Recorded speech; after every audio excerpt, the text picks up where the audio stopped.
Good. All right. Good evening, everyone, and welcome to the February 3rd, 2026 school board meeting. I would like roll call, please, Patty. Absolutely. Pip Blues. Here. Stephen Adler. Here. Byron Matto. Here. Brian French. Here. Lisa Rappaport. Here. Nancy Clayberg. Tish Campbell. Here. Lee Hudson.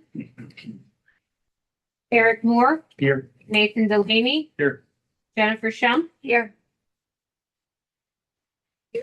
Everyone, please rise for the pledge of allegiance. Allegiance To the flag of the United States of America and to the republic for which it stands, one nation, under God, indivisible, with liberty and justice for all. So thank you so much, everyone who's taken the time to prepare this very detailed presentation for us to inform our budget conversations and for being with us tonight. Just that he doesn't have the Zoom link, Patty. Can you try to send it to him again? Okay. Yep, no, it's okay. And I wanted to take a minute to just make a couple of really super quick announcements and then get right into the quick business matters that we have before we start our budget session. I wanted to congratulate the staff of Epitome, our literary magazine at the high school. They won one of the top awards from the National Council of Teachers of English, which is pretty awesome. They all work really hard. We also were able to acknowledge all of the Scholastic Art Award winners at the high school a week back. We also had 3 students who won 8 awards in the Scholastic Writing Contest, including 2 kids who won gold keys, 3 silver keys, 3 honorable mentions, and 1 American Voices Award, which is only given to 5 kids statewide, which is pretty cool. And they won in personal essays, speculative fiction, short story, and poetry writing. I also want to give a shout out to our middle school theater crew who put on My Son Pinocchio Jr. At the high school. They did a fantastic job. And, we have a lot of people that work behind the scenes to make them successful. And also give a thanks to everyone at the middle school in Little Harbor who's been dealing with a few acts of nature and calamity with the pipes and had to temporarily evacuate kids. But people really did it in a very sane way for kids. So thank you for all of that. That's my whole preamble of appreciation. And with that, we have 2 quick business items that we need to vote on tonight before we kick into our work session. The first one is an action item I had sent out to the entire board and put a link in the packet to a letter that several school boards around the state have drafted in opposition to the universal open enrollment bill that's been taken up in the legislature. That bill essentially would allow students from any district in the state to go to any other district in the state. There's a wide number of reasons that would be chaotic for public education, disruptive to our ability to plan budgets, to plan services, to maintain the quality of the schools that we want to maintain for all of our kids. And my ask is that we consider joining with other boards to sign the letter. I believe if we have a unanimous vote that we can certainly put everybody's name on it. If some people vote no, but it passes, then I would say we can sign for the people who vote yes. I don't know if there's any questions, but before we discuss, I would make a motion for Portsmouth to join with other school boards around the state in signing the letter linked in the packet in opposition to open enrollment. Can I get a second on that? And is there any discussion? We can take a roll call vote on that, please, Patty. Absolutely. Stephen Adler. I vote yes to send the letter. Byron Matto. Yeah. Brian French. Yes. Lisa Rappaport. Yes. Tish Campbell. Yes. Lee Hudson. Yes. Jennifer Shump. Yes. Pip Blues. Yes. Thank you. We have one other quick business matter that I will turn it over to you, Zach. Sure. I think we've talked about the past. Maybe 2 years ago, we changed updated our policy around the acceptance of gifts from outside organizations. We have received This is one that kind of dances between gift and grant, but it was close enough to the line we thought was appropriate to come and bring to the board. Dan, Yes. we haven't talked at all. Do you want to speak just a little bit to this grant? Yeah, a couple Since you're the one who did the work to help it make it I happen. think a couple weeks ago I mentioned it, that they verbally had given us confirmation they would be giving us this, but we did receive actual confirmation, a letter for $15,000 for work with Dr. Allison Roy, Trauma Informed Care for the remainder of this year into next year. We would hope that the board would entertain a motion to approve. We have a sample motion in down below. Move that the school board accept the $15,000 CMF Kids Quick Impact Partnership Award from the Crotched Mountain Foundation to support trauma-informed care and trust teams, and authorize the superintendent to execute the associated terms and oversee the implementation consistent with the award conditions. I would make that motion. Do I have a second? Second. Yes, thank you. Any discussion?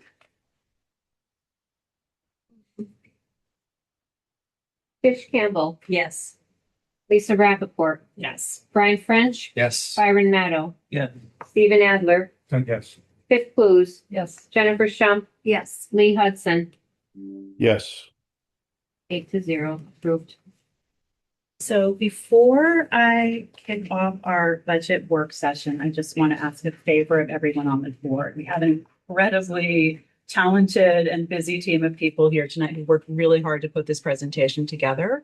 So I'm just going to ask you all if you can please hold your questions until the entire cast of characters has had a chance to say their piece. And then what we'll do is we'll go back to the beginning and go one section at a time and give people a chance to ask questions. And the other thing I'd ask is to the best of your ability, so that we're not here till midnight, if you can try to limit your questions and follow-ups to the things that you absolutely need to know to make a decision on the budget. And certainly if there's bits and pieces you want to follow up with later, we can always do that. But just in the interest of time and trying to give everybody a chance to ask their questions, that would be the request. I'll turn it over to you to kickstart our conversation.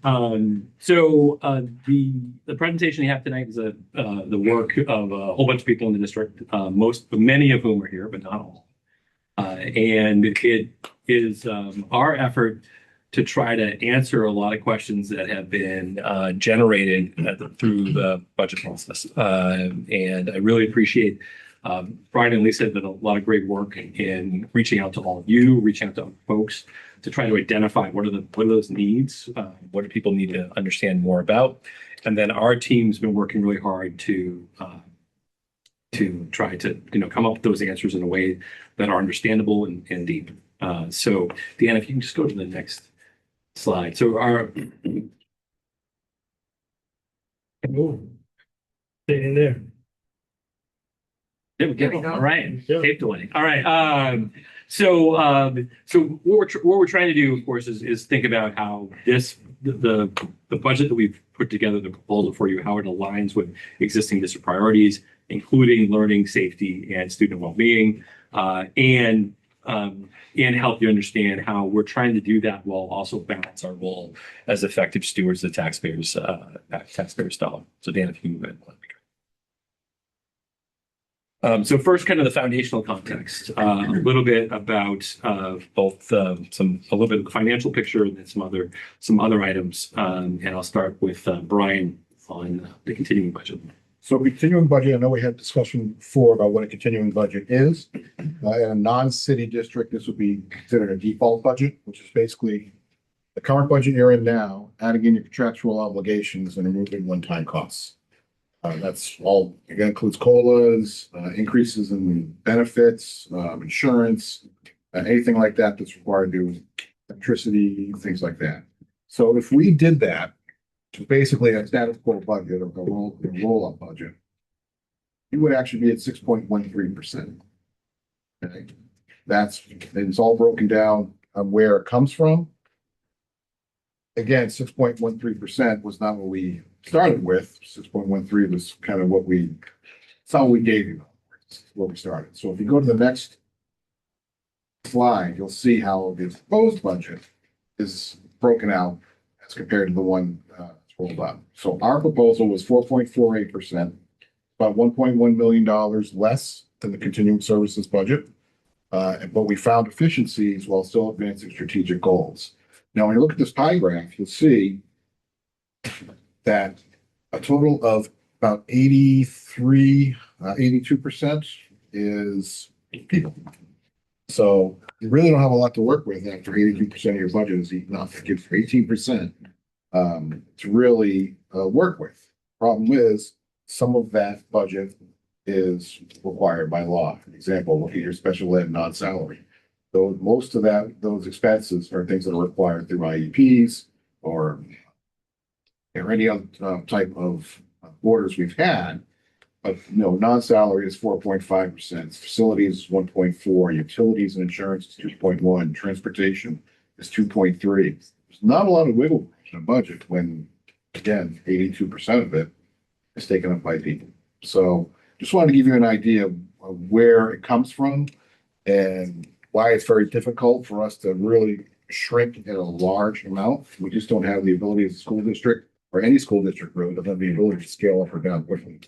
So that's where when you really look at what we can work with to make a budget either larger or smaller, that pie graph actually gives you the answer and shows you where we stand. So what you have here is the projected enrollment over the next 10 years, which we get annually from NESDEC. NESDEC will give us a 10-year projection every year.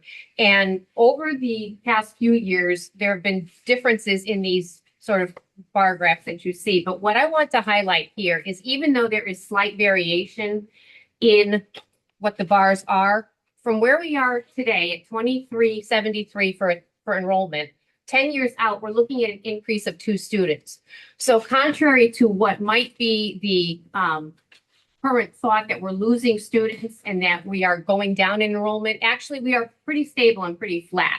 So this enables us to plan ahead for our budget and look at some stability and put in place some measures now that we know we'll be able to keep in place and sustain with the budget, with the enrollment staying pretty steady. Our class sizes here, this is an average of our class sizes across our 3 elementary schools. What you see here is our grade levels, the total in each grade at that school, and then an average class size based on that total per grade, and then our total enrollment by school. Same is on this slide for our middle school with our class sizes, the number of teams in the middle school. The setup is a little bit different where students are in teams. Average class size, again, that's just an average based on the classes that they're taking. They are all taking English language arts, math, science, and social studies. And then they also take unified arts, which are things like art, phys ed, music, digital learning, technical education, world language, and STEM. And then finally, we're looking at our high school class sizes. We've got our grade level totals, our total enrollment for our high school as of the beginning of the year. With the high school using block scheduling and course enrollment, class size averages are not really something that we can come up with. But what's important to understand is that there are times when in scheduling, and this is one example, where it's really creatively put together, where you might have 2 different courses running together in the same location at the same time. And when you look at the actual course enrollment, it might look low to you. So for instance, painting 2 only has 2 students, but it's in the classroom with the students from painting 1. So that class actually has 26 students at the same time. So that happens a lot across the high school. And so we really have to think about not just straight averages, but what are the courses that are being offered? How is the space being utilized? It's really thinking more in terms of 3 dimensions of what's happening at the high school. Now we'll roll into our academic programming. And at this point, we're going to have some different folks come up and talk about what's happening as far as academics. And our first person up to speak will be Stacy Weeks, our curriculum coordinator at the elementary level. Hi, everyone. It's nice to see you. Yeah, so I'm just going to highlight some of the work that's being done and has been being done for the past 2 years, but also where we are right now. So I'm going to highlight a little bit of math and a little bit of our literacy work as well. So if you look at the chart here or the slide here, basically what this does is capture the work that we started back in 2022 in looking at new math programs. So we knew we were at a goal of trying to aligning all three elementary schools. And that kind of started with work that we did researching math programs and then looking at piloting, making a choice, and then piloting the math programs across the three schools and then choosing which math program we would use, which ended up being Envision. Which is one thing that's important to kind of note with this is at the same time we were looking at selecting essential standards. And I know I presented to the board last year about essential standards. And just as a reminder, those essential standards are those standards. So each grade level has specific standards across the curriculum, but for their math standards, the essential standards being those that we're going to guarantee that every student will leave with and be proficient with by the end of the school year, moving on into the next grade. So either one of these tests would have been, huge in and of themselves, choosing a math program, piloting a math program, but then we were also facilitating and having cross-district conversations about essential standards. But as you'll see in the next slide, that progress has paid off very, very well. So when you look at this slide, I see a lot of really amazing numbers and just kind of take about 10 seconds to kind of wrap your head around this. But what I've done here is kind of synthesized all the data that we've collected across the work we've done with Envision. So we started full implementation in 24-25, and each grade level collects data from each of their topic tests and spreadsheets, which is summative data and some common formative data as well for their topic tests. And what I've done here is I've just taken a snapshot of what you see on the left are some of the essential standards that we've identified for this particular grade level being grade 3. And each of these are those standards. We're looking for 80% or better for those kids to be proficient across the grade level. So again, this is a collection and an average for each of those essential standards. But if you look at this across the board, you can see in 24-25, again, new essential standards, looking at, certainly standards we need to cover, but also looking at a new program where teachers are trying to wrap their head around that. And you can see that the scores still were proficient. But then when you look at one more year, so what's happened during that time is teachers coming together across district, having meetings, sharing ideas, sharing challenges, and problem solving around how can we make this program better? What can we do differently so we can improve our own instruction and have a greater impact on these students? And so when you look at the 25-26, you can see that across the board, again, the improvement in the scores for just 2 years. Now, 2 years is not much when you're doing a brand new program. But I think we're well on our way to some great movement forward. And again, what's kind of beneath the surface of this that I think is really important is the facilitation that's going on by teachers. So when we think about those people, what those people are doing, when we think about this new program, getting to know that, the PD with that programming, and then what is that looking like as we move forward and in some of our planning. So I think it captures a lot. So this year, our focus has kind of shifted. For the majority of our time has been on literacy. So with certainly a big piece of that being that the state is requiring that we adopt a program by July 2027. So that has been a big thrust for us. In the past the district has not utilized necessarily a program. We've kind of had some homegrown, we've done some work with LLR, but now as we shift and we think about the work being done with the science of reading. So we began our year with kind of even thinking about our literacy team doing some work, creating a statement of belief and all the work that we've done. And I just want to kind of bring your attention to that on the slide because it really has guided a lot of the work that we've done with the teachers and the literacy team. That Portsmouth Elementary School uses an approach to literacy instruction rooted in the science of reading. Now, as you probably, some of you may know, that has been nationally, certainly got plenty of attention, as we certainly have paid a lot of attention to it as well. But it also, the science of reading covers a lot of things that we were already doing. And I think as we move forward and kind of tease out some of the strengths and challenges of the work we do in literacy, we're really trying to hone in on how do we strengthen that explicit instruction to make sure that we are really being strategic and explicit in all that we do. So right now, some of the programming that we are using is Foundations. That's something that hits on certainly the foundational skills that science of reading would tease out and pull apart, which we have been doing. Harity, which is another foundational skill kind of tool. Codable text, looking at Morphine Magic is a program looking at morphology geared toward more of the upper grades. And certainly how we're kind of shifting from what we've been doing with units of study and honing in on some of the work so that we do address the 5 pillars of literacy, which you can see. I won't go into each one of those, but you'll be able to dig into that a bit later. But again, the work that's being done around this is being, guided by cross-district conversations, facilitation, the PD that we're doing is all honed in on really better understanding of how science of reading works and also the instruction that we're doing. So what you see here is kind of like math, we collect a lot of data. I would say even in literacy, even more data than we do in math. And that is kind of a group of, if you look up here, we've got the DIBELS, the Foundations, units of assessment, letter spelling inventory, all of which kind of collect those foundational skills that we want to guarantee that our students are growing and moving forward with.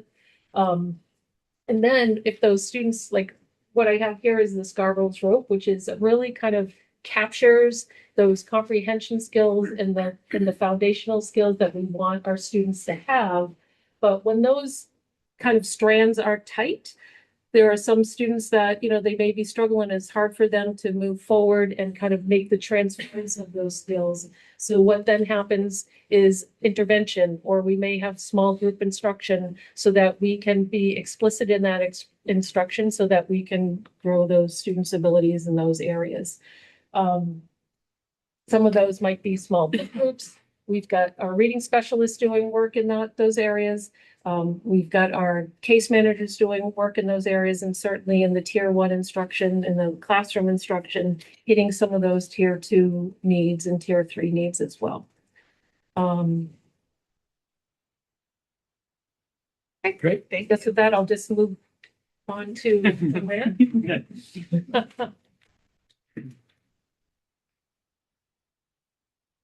Thanks, Stacy. So I'm Joanne Simons, the principal of New Franklin, and I'm going to invite my counterpart, Erin Lawson, because we all arm wrestled slides, and I get one, and she didn't know I lost. Well, it's such a beautiful slide that you put in. Yours.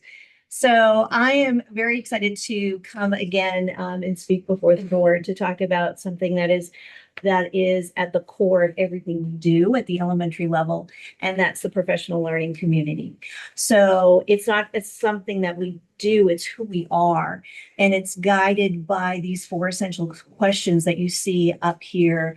On the screen. And as I just kind of chat very briefly about them, because there's so much to talk about tonight, I think that you'll see where they dovetail in with what Stacy Weeks, our curriculum coordinator, just discussed with you. You'll just see how there's that partner. And it's all so very intentional.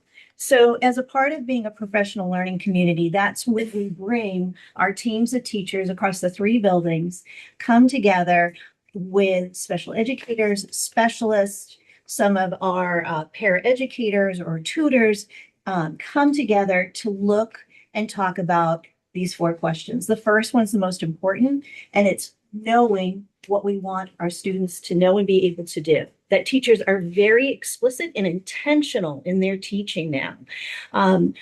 Stacy talked about those essential standards. It's what do we want all all of our students to know and be able to do. And we work really hard at that. We work really hard at that. So our teachers are very clear on the path in front of them. And they're in alignment with their grade level peers, their cross-building peers in terms of that work, which is so important. But then moves on to, now that we've identified what we want our students to know and be able to do, how do we know what they know? And so we do that through very thoughtful, and you'll hear me use the word again, intentional assessment of our students. We do that both through common formative assessments. Those are, when I say formative, those assessments that inform our instructional practice in the day-to-day. Teachers are using things like exit tickets at the end of lessons to inform the next day's instruction. We also used summative assessments at the end of an instructional unit so that we can look at where our students have landed. And then that leads us to questions 3 and 4. Those, Erin will talk a little bit more about, but the essentials of the question is, once we've evaluated a student, how is it we support those students who haven't mastered that standard or essential teaching, or how do we stretch and enrich those students who do? It's not important that we just have hit the target, but it's important that we're looking at the target and then the growth. That's just as important. So, it's not just that a child is at a grade level benchmark at the beginning of a year, but it's where do we want that child to go over the course of the year? And that's done with very thoughtful, collaborative teams that meet weekly at the elementary level and then spend their weeks responding to that. And so Erin's going to share a little bit more about that. Yeah, so as Joanne mentioned, that question 3 is really about what do we do when they don't know it? And question 4 is a little bit lumped into this, although question 3 is what designs systems. And so when we're talking about what do we do if they didn't learn it, we're using a tiered system of supports. And so this triangle is something that you've seen before. It's exactly the same slide that we shared before, as a matter of fact, but just to bring it back. It's a good slide, Erin. Yeah, well, it really is to bring you back to that idea of that core instruction is based on kind of what the majority of students are going to learn from. And so it's the instruction that's happening in the classroom. As Joanne said, that's nuanced and it's going to be informed by how students are doing in that particular classroom. So what happens in classroom A might not be exactly what happens in classroom B, but they're talking about what that instructional target is. That next part of that is about tier 2 or supplemental instruction. And this as supplemental means that we're not taking kids out of that tier 1 instruction, but how are we giving them more? And I go back to that word of intensity that comes from the special ed world, but fits well into this. And so it may be that we're pulling kids into smaller groups or giving them additional practice or additional time. It really has to be at the elementary level, something that's facilitated. Giving students more practice comes with feedback. And so making sure that we have systems that support that. So within tier 2, that is immediate and targeted interventions. That might be happening right there in the classroom. It might also be particularly for those essential standards where we're forming some groups that are flexible in nature that might tap into some of those other resources within our buildings, whether that's Title I tutors or reading specialists or interventionists at different grade levels. It's thinking about how we can use those people to best meet the needs of students. And so it's something that's extended systematically and monitored over time. So there's progress monitoring that happens within that so that those groups are flexible, but also so that if something's not working, we don't keep doing it. So that instruction and that intervention can change. The next level of support is that tier 3 support. And there are some places that will look at tier 3 support as kind of the step before special ed.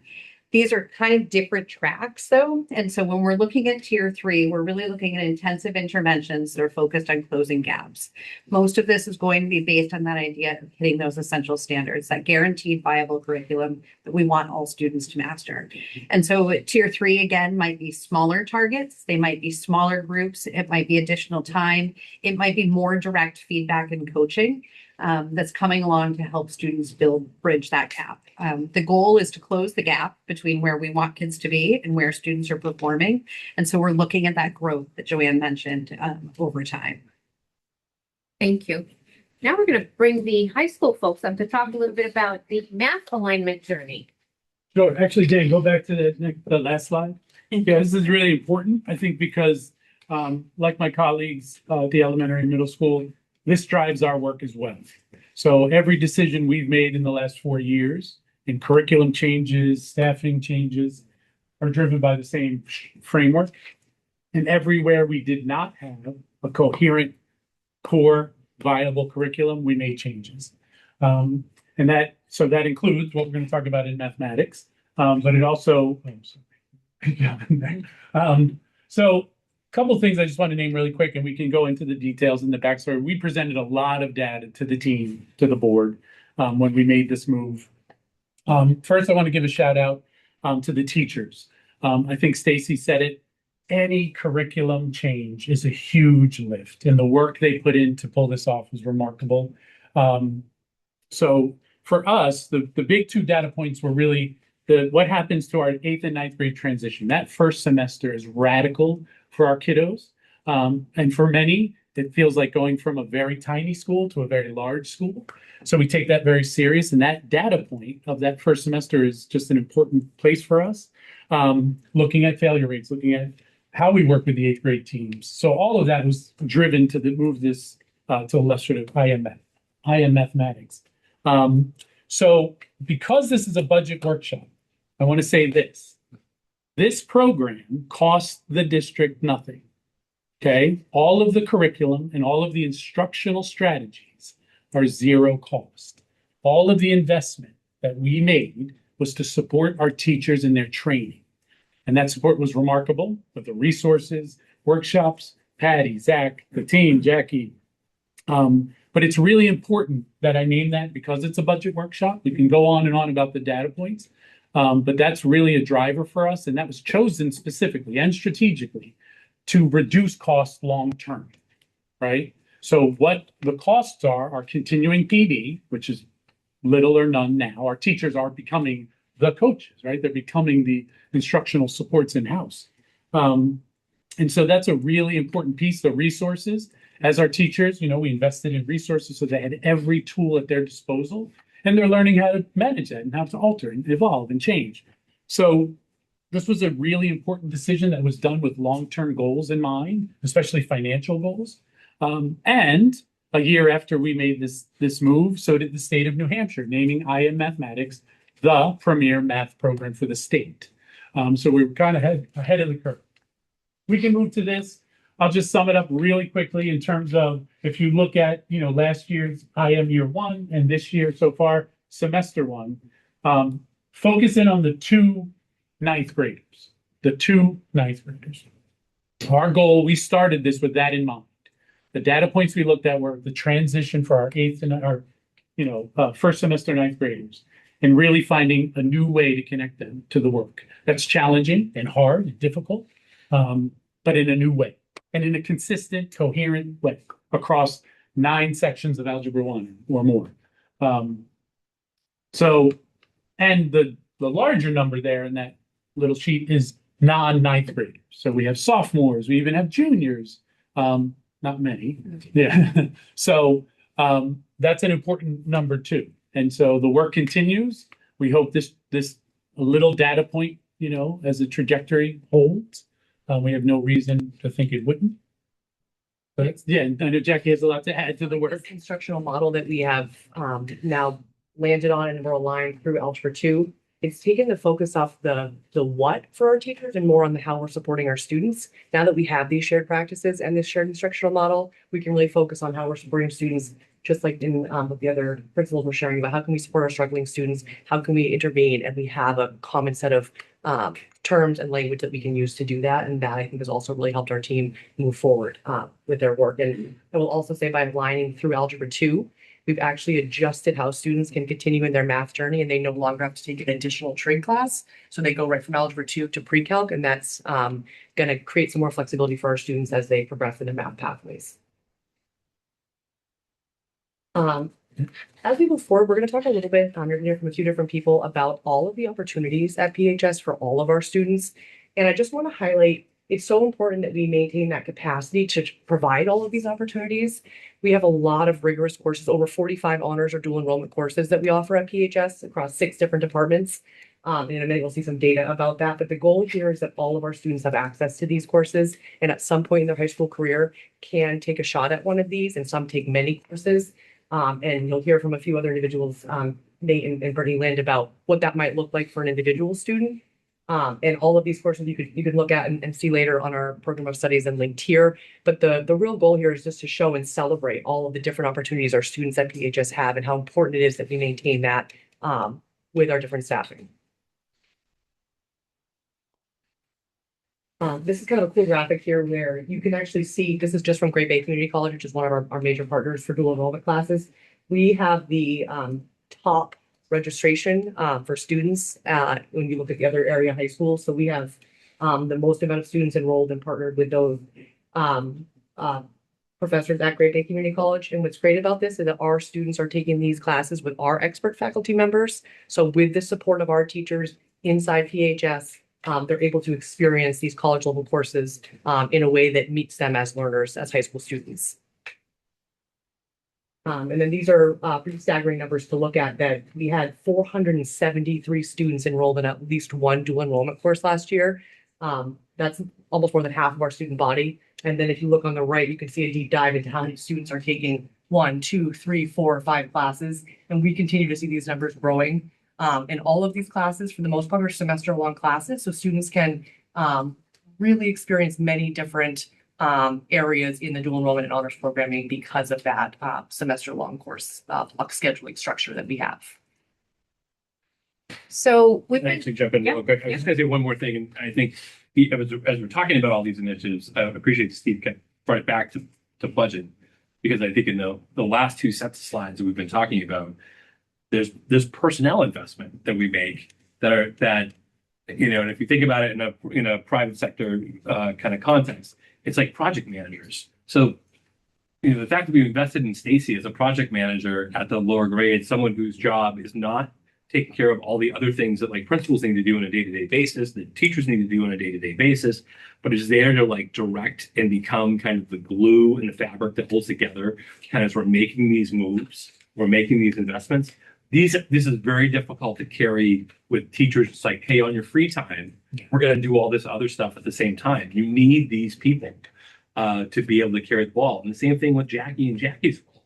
A lot of this stuff is not possible. But I mean, it is not possible. Not possible. Without someone like Jackie with her skills.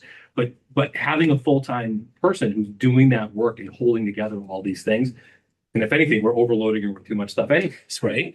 But it's with the two of them. I mean, the amount of work. So I think it's those types of investments in people are absolutely essential to move the ball forward in all these areas where we're seeing this positive academic growth. If those people do not have at those positions, these things are not happening. I'd like to add to that, because I think it's essential to name it and be really specific. That those roles and the roles that support curriculum specifically are essential in the sense that when in the past, managing a year-long implementation, a 2-year implementation plan, many schools throw a brand new textbook at a department of teachers and say, go. With none of the supports that come with that level of leadership, that level of management, the investments that we make in PD, just not really achievable without it. And when we look at the hard data and the student performance, you go, oh, that's what it takes. And yes, absolutely. so policy committee has already heard a little bit about the changes to the 306s, colloquially called 306s. These are the Ed 306 rules that were revised by the State Board of Education. That significantly changed high school requirements, starting with this next incoming 9th grade class, the class that's going to be starting in the 26-27 school year. Policies in the district are going to be impacted by these 306 changes and the changes at the high school. So beginning with next year's 9th graders, we're going to need to adjust some graduation requirements and align how we've embedded competencies into courses, figure out where certain competencies are going to be able to be mastered in different courses across a student's 4-year career at the high school.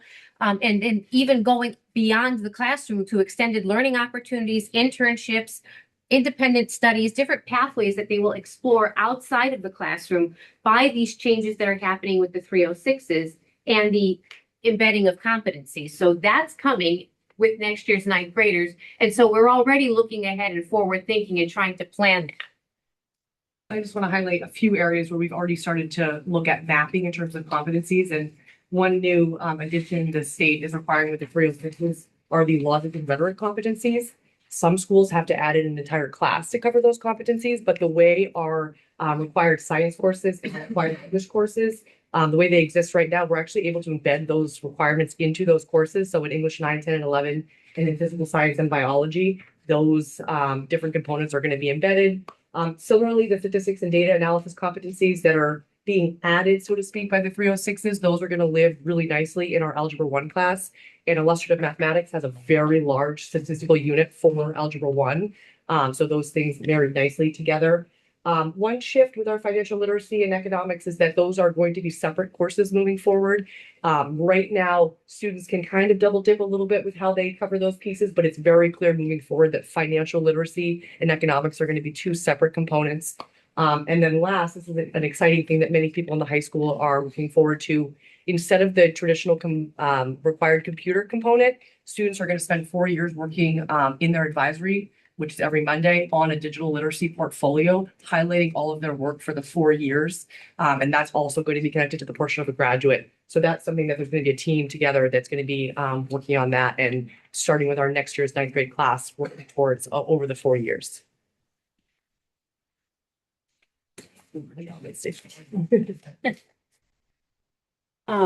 My name is Brittany Lind. I'm a college counselor at the high school, and I'm here to just kind of report about outcomes in terms of like future planning for our students.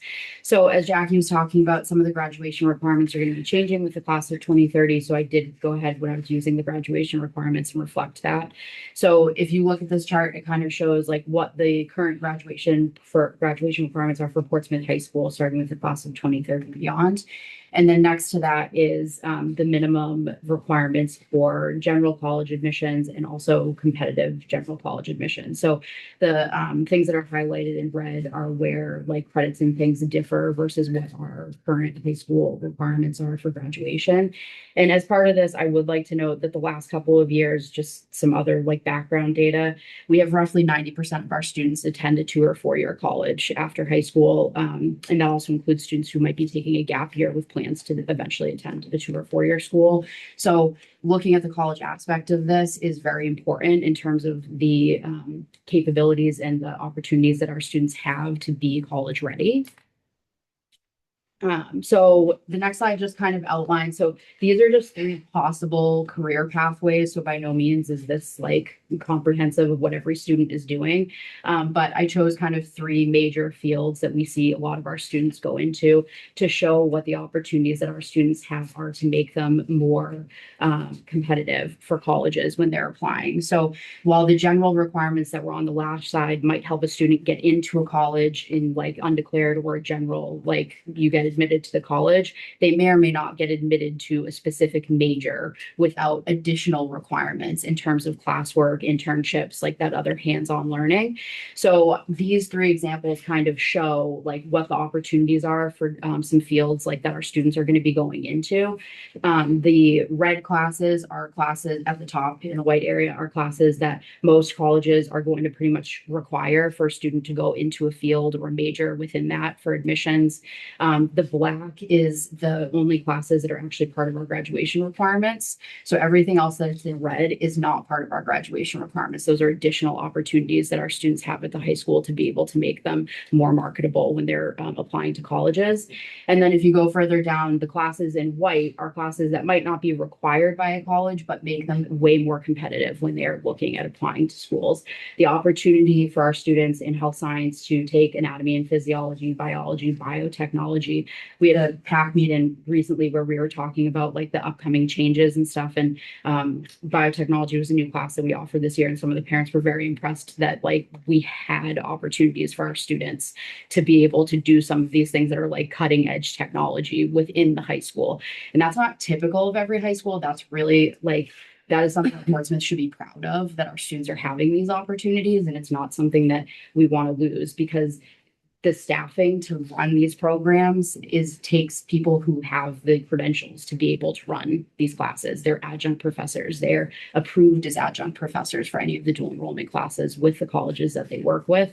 And so it's a lot of work that goes into it that is a benefit to all of our students in terms of the success that they have after high school. And I will just add, in addition to them being marketable and competitive, it also gives our students a chance to experience things that we don't want them to wait till they're, out of PHS to experience. We want to make sure they know, oh yeah, I do want to go down this business route, or actually this wasn't really for me. I'm going to try something else. And they can have that opportunity while still in high school. Yeah, so this is where I'll just chime in with this whole thing with a bunch of people that are much more educated than myself. So this is sort of my journey through PHS.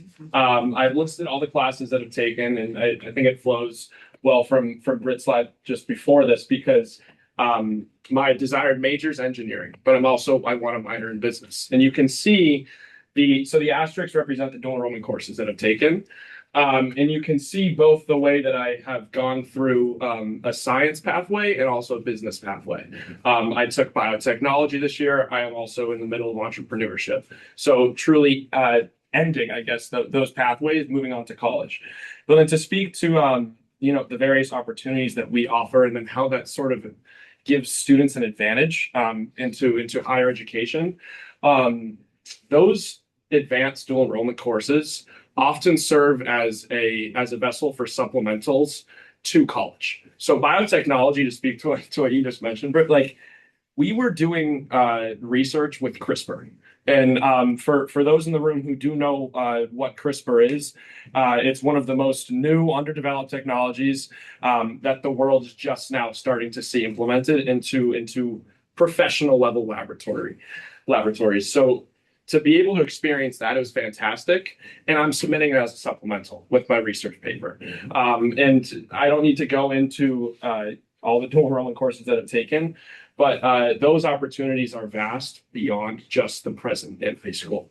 So my little journey. I will add one thing to this. The other thing with Nate's slide is Nate is not unique in this. Like, I think everyone sits here and thinks like Nate is doing all of this stuff and like he's a superstar, and he is, and I'm not taking that away. But there's a lot of students that have a very similar pathway to this and have a very similar schedule to what you're looking at. And in terms of also like just being competitive and allowing for like a lot of exploration while they're in high school, it also makes college affordable for a lot of students, which I think is important to note, because like I have a student this year that college probably wouldn't have been on the table when we started talking like sophomore, junior year. He's taken every possibility in terms of dual enrollment, getting himself into higher level classes.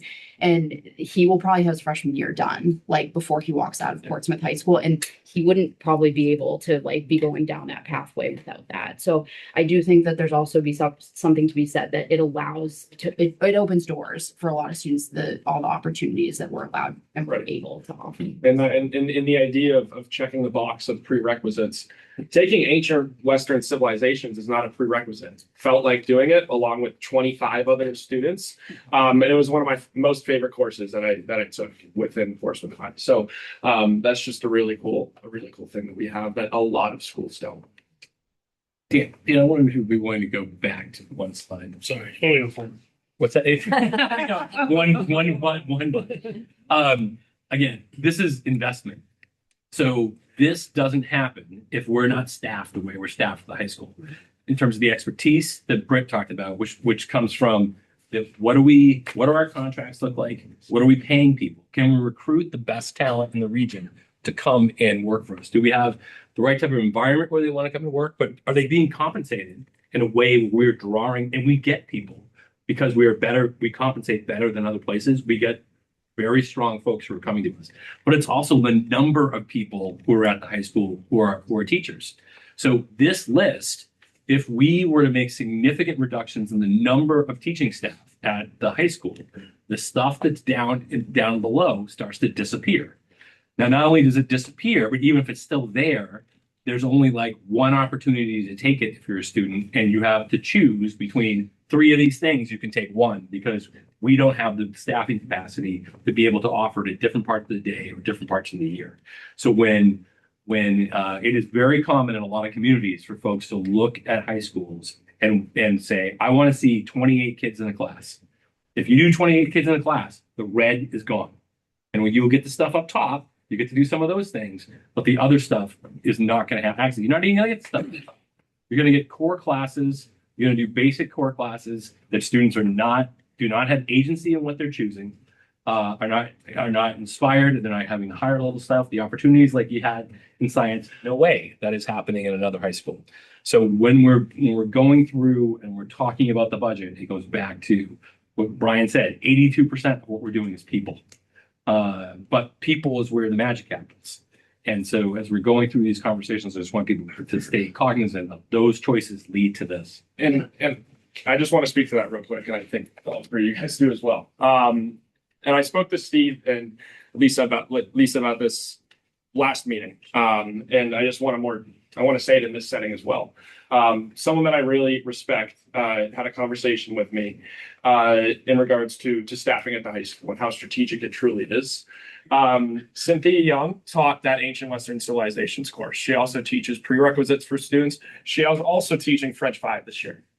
Cynthia Young is teaching French 5 in the language department while also teaching advanced social studies courses and prerequisite courses.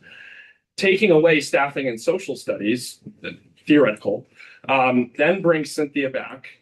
We don't have a French 5 teacher, so I guess we don't offer French 5, or we have to then hire a teacher who can teach and is certified in advanced French studies. And now Cynthia is just teaching the prereqs, not even teaching Ancient Western Civilizations. And a lot of people say that like middle ground is irresponsible. But in reality, it's really resourceful fiscal management. And I think that without those examples within the school, it's hard to extrapolate. So I just wanted to give that an example to what you just touched on, Zach, because I think it's really important to truly understand the fluidity of it all within staffing at the high school. I was just gonna add that we have very highly qualified individuals. And I think they're drawn to Portsmouth because of what we offer. So I think those things are like going hand in hand. Because of what we offer, we draw really talented faculty members that stay there and can do all those things you named. Now we'll look at the CTE Center and we'll hear from Nicole. Hello, I'm Nicole Villabana. I'm Interim Director of Career Technical Education at PHS. I have 2 slides for you tonight. The first one focuses on the value, quality, and effectiveness of our CTE programs. And the second focuses on the network that CTE brings to PHS and the district in terms of connecting us to the community. So CTE works, pun intended. All 7 of our current career pathway programs, and those are culinary arts, welding, business, education, automotive, computer science and health science, are applied learning programs, meaning they are hands-on in nature and project-based learning focused. They focus on competency and skill mastery and attainment, and they are very engaging to students. They support a diverse types of learners, and they support the social emotional development of students. Our programs are annually reviewed because we do provide significant federal funding, grant funding, and often very competitive discretionary grant funding to the district, which is how we're able to purchase the equipment and the expensive technical equipment that we utilize in our programs. So we are truly a value added to the high school. In a 4-year cycle, we serve about 1,000 students through CTE. And so you saw a lot of those classes kind of interwoven in the students' journeys and needs in our business program. And I'm excited to see what he does in entrepreneurship for his project. All of our programs are evolving. CTE is nationwide, and it's actually more relevant now than ever because of the advent of AI and the need for skilled workers in the trades. So CTE is not what your former perception of Voc Tech might have been. CTE is likely the future of innovative applied learning that combines academic rigor with skill mastery. Absolutely. And we're lucky to have a comprehensive high school that offers all these program pathways for students to take advantage of. Sure. CTE Connects. Our programs are strategically aligned with local and regional workforce needs, and they're sustained through strong partnerships with business, industry, healthcare, higher education, and civic organizations. So Portsmouth Hospital, Vita Cantina, Black Trumpet, Little Blessings, Portsmouth Ford, Portsmouth Toyota, all of these organizations in Portsmouth are very thankful to CTE because they've had our students as interns or they've hired students on for permanent positions. Our programs actually allow students to be both college and career ready, which is the future of applied learning and education. We need to make sure that the skill piece is meeting the academic rigor piece. And we're in a very good position to do that with our CTE programs. I've linked some of our involvements and our data sets. We cannot emphasize enough the importance of in-house CTE programming. So students doing these types of career exploratory experiences during the Clipper school day within the walls of PHS, without altering their schedules, without having to sacrifice instructional time due to transportation, and without us having to look at expensive transportation and tuition costs of disconnected outside options that don't offer the quality that we offer. Our instructors, as Zach said, they're well compensated. And so we attract a lot of strong talent. And in some cases, we're having students get a more rich career pathway experience through our programs than some of our current community college options, because so much of the community college system has had to look at online delivery in so many ways. So I could not emphasize more the importance of having in-house CTE, and it truly enriches the learning happening in the entire building. Our faculty actually do cross-curricular collaboration with instructors that work in traditional subject areas. So CTE provides a window into alternate forms of instruction that support different types of learners. And it's really great to see this happen, that they're working together and learning from each other. CTE has been competency focused for years. So now that the actual state has moved to a competency model, we can absolutely help with that, with our rubrics and how we have maintained competency assessment and done it successfully. So I'm happy to answer any other questions. We have a video about the importance. Yeah, I was gonna say, don't breathe like that, Dan. Yeah. Oh, man, John, you were too good. You were too good. I just think context for this is in some of what Nicole was speaking to as we were collecting questions from folks.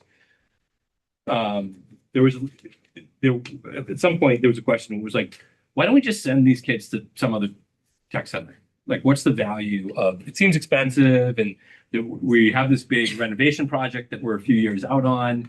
Like, wouldn't it just be easier to just ship them somewhere else? And I think there's Nicole spoke to several pieces of that, but we were working on, while we were trying to answer this question, I got back from a project we've been working on with an outfit called Cartoon EDU.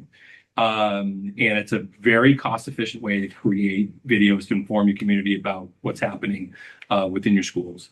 And they had done, without me saying, I want you to address this topic, they had just interviewed a whole bunch of people in our building and then come back and said, hey, here's a version of what we think encapsulates what your school is all about. And it exactly answered this question, which was we didn't ask them to do. And I thought I hadn't shared it publicly yet, and we're going to use this and a bunch of other different cuts of some of the video footage we got in a variety of different recruitment practices, other ways in which we're going to inform the community about some of our programming. But I thought I'd let you see it. So Dan, if you want to roll it, that'd be great. You got audio?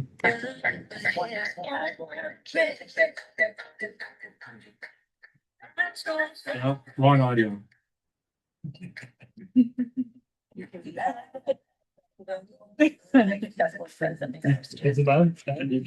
Pause it. What's that other thing? You got some soccer going to me. He didn't prep this part extra we did last second. He was like, hey, we're gonna see how this goes. All right, take it from the top. Keep that up a little longer. That wasn't Jackie singing. Yeah. Let's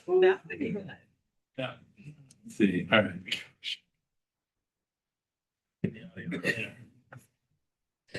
Tell you what. We'll give you a We'll- do-over at the end. We'll do. We'll try to come back at the end. But a couple people in the room do a great job speaking to exactly what this, exactly what we're talking about. And actually, the only thing I wanted to close with is CTE actually also runs all the off-site and extended learning for all students at PHS. So that is how students are able to do internships that may not be in our career pathway programs. So I just wanted to emphasize that. And extended learning, the projects that we have going with students are some of the most academically gifted students in school working on projects. And it's truly through our network and CTE that they're able to get these opportunities. So the network of industry is what makes CTE even more worthwhile. Any help? Any luck? Thank you. Now we're going to hear a little bit about teacher growth and evaluation. Dan gets the presentation back up. We sprang this on Dan 3.5 minutes before we walked in here. Like, you're going to be the point guy. Yeah.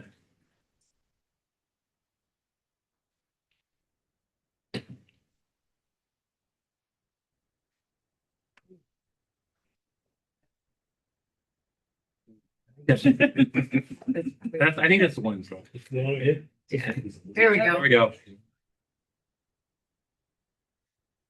Thank you. I'm back in just a moment. I'll also welcome Bill Davis, principal at Portsmouth Middle School, and Kate Callahan, principal of Dondero, to talk to you very briefly about teacher growth and evaluation. Well, I'll be talking briefly because there's lots to go over in this presentation. This is so important to everything that we do day in and day out. I think really what I want to focus on is that our teacher growth and evaluation process here in Portsmouth, really encourages our teachers and our administrators to hold each other and ourselves to a really high bar. And that we want to enhance the quality of our professional practice at all times. And while it says up there, teacher growth and evaluation, I will put the caveat here that there's also an element of administrator teacher growth and evaluation, which is very similar to this process as well.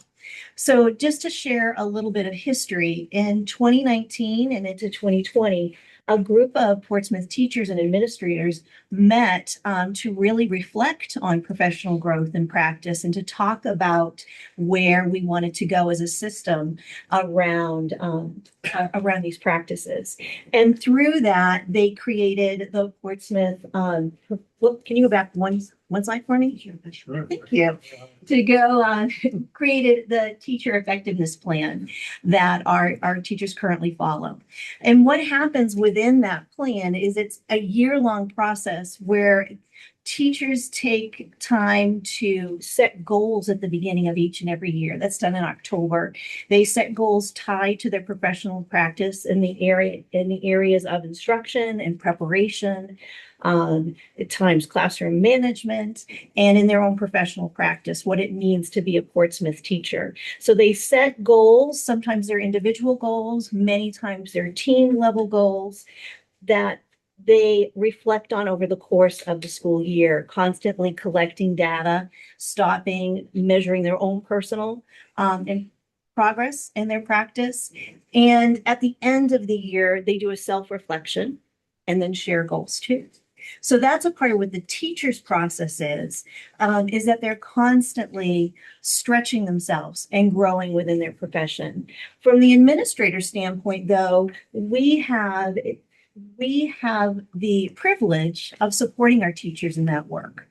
And so while within this professional practice, the effectiveness plan, there are various tiers because we have new educators coming in that we support in a very different way from our veteran teachers. We have veteran teachers that have room to grow. We have veteran teachers that are so incredibly talented and gifted. How do we stretch that practice? And it's our jobs as administrators to help them with that. And we do that through a variety of ways. We do that through constant walkthroughs. I believe they refer to them as kind of learning walkthroughs, learning cycles over at the high school. It might look different at Robert J. Lister Academy, to the middle school, to the elementary, but all of the administrators across the buildings are constantly in classrooms, whether it's visiting, whether it's sitting in for longer observations, but we're there to see what's happening in the day to day. It's not a gotcha. It's a partnership. It's how do we grow in that practice? For some teachers who are on what's a more formal evaluative year, they'll have written evaluations. For our teachers that are in their off years, we have that beginning of the year, what are your goals for the year? And at the end of the year, a check-in, and how did that go? And where are you going into next year? So that's the current practice that we have in place. Did I miss anything about what we currently do? No, I just said those walkthroughs, no matter what year, are happening. Constantly. Absolutely. And that's just a part of being a present and visible administrator. But as I said, being a partner. So when we come in and we sit in classrooms, it's not cause for anxiety, but an opportunity for us to kind of share together in the learning that our students are experiencing and the great teaching that's happening here in Portsmouth. I think, we're a high-performing district. Sometimes I think people forget that when we sit around this table, but we're a high-performing district here. And that is because we have incredibly high-quality teachers. We have passionate community members that push us to be the very best that we can. And our teacher growth, our administrative growth, and evaluation cycle is an important part of that. And so I know Kate and Phil have been a part of the evolution of this because we're moving into a different kind of focus. That correct? Was it last spring that we sent out The big survey work was in the spring last year. Yep. And so from there, a committee for Focus Area 2 from the strategic plan was created, and that consists of a teacher from each of the levels, so elementary, middle, and high school, and administrators from each of those levels. And so what we've done is we've come together, we reviewed the data of that survey. Believe it or not, people weren't a big fan of what we were doing. And Danielson became this hot topic around why we were using it, how we were using it, and what were teachers getting out of that. So we started spending a lot of time this summer looking at different companies that could provide some feedback to teachers. And at the time, we were looking at how to incorporate AI into the evaluation process. And through that would be still setting goals, looking at, let's say you want to spend more time asking open-ended questions because that ties to student engagement. And how would AI, if you are a teacher, how could you use AI as a way to record your lesson, get some feedback, share that with an administrator, and then set another goal and or tweak some of your instruction for support. Obviously, we came to a screeching halt recently because we were told that we needed more permission in order to record students.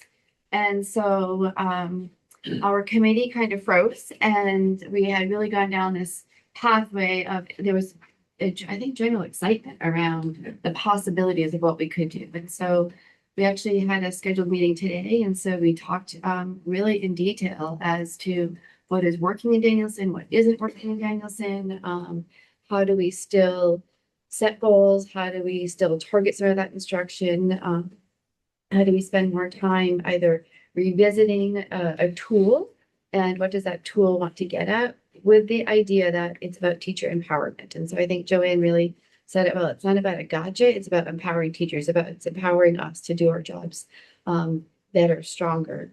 And so we left today coming back to revisit what the panel did 6 years ago, and to go into a deeper dive and what are the areas that really work, what are those areas that need revision, and then we'll come back together and think this through a little bit more. The state make some changes. And I think the only thing to it all, but I would add, we're really looking at building capacity for all our educators. We have, again, it's been said again and again and again, the number of talented teachers that we have in the district, and nobody's perfect. And so what can we use to give them more tools? How can we build their craft? Educators by nature are looking to get better and looking to improve. And from my own experience in the classroom, those 1, 2, 3 days that you might get a principal to stop in your classroom, those aren't the growth moments in your career. It's talking to other educators, it's observing somebody else, it's trying something on, letting it fail, but those are more authentic pieces of feedback. And so that kind of drove a lot of our conversation. We stumbled upon the AI tools. Like I said, we're kind of came to a screeching halt. We're hopeful that we may find an avenue that we can implement those. But then again, administrators partnering with teachers for some targeted growth using some more modern tech tools. Got some promise. Now we're going to move on to facilities. You can talk to Steve, or are you gonna? I can hang with you if you want. Just slide. I mean. Oh, actually. So this is our beautiful modular, and I do have to say thank you to Ken because he was really patient with me as we made some really strong demands what we want it to look like and not want it to look like. So this is our modular. We have 2 classrooms out there right now. There's 2 second grade classrooms in the modular. This was a result of an increase in student enrollment. Just so that you are aware, we ended last school year in June, with 28 kids enrolled in kindergarten, and we started the school year with 72. So there was a huge jump over the summer, and so we've had to think more strategically on how to use. Trying to go back. Yeah, Forward. I think move it. Forward. We might have a slide that has. Sorry. And how to use our classroom. And so right now there's, like I said, there's 2 classrooms out there. Actually, can you go back one? So if you look on the left-hand picture, there's the white building, which is actually the classrooms, in that little tan building, thanks, Dan, is the connecting hallway. And so the doors that are right here that exit, there's a cover.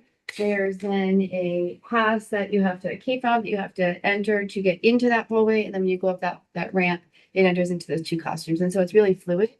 We have systems for students to enter and exit independently. We're able to come into the nurse. There's telephone systems so that we know if a student has to leave the modular to come into the building to see the nurse or go to the office or bring an extra book to the library, they're accounted for. I say one thing with the ramp, just Yes. visually, people haven't been, I think most of the people in the room have been. So when you're pointing out that thing on the end, there's a covered ramp on the other side that goes up through, that's completely enclosed, and whatnot. So if people hadn't been, they might say ramp and go, oh, I see the ramp right there. There it is. It's outside. Looks like a. Well, we looked at Yeah. that, yeah. So we looked at that as for security purposes. So when the kids get in, we have them being safe. It has cameras, access control.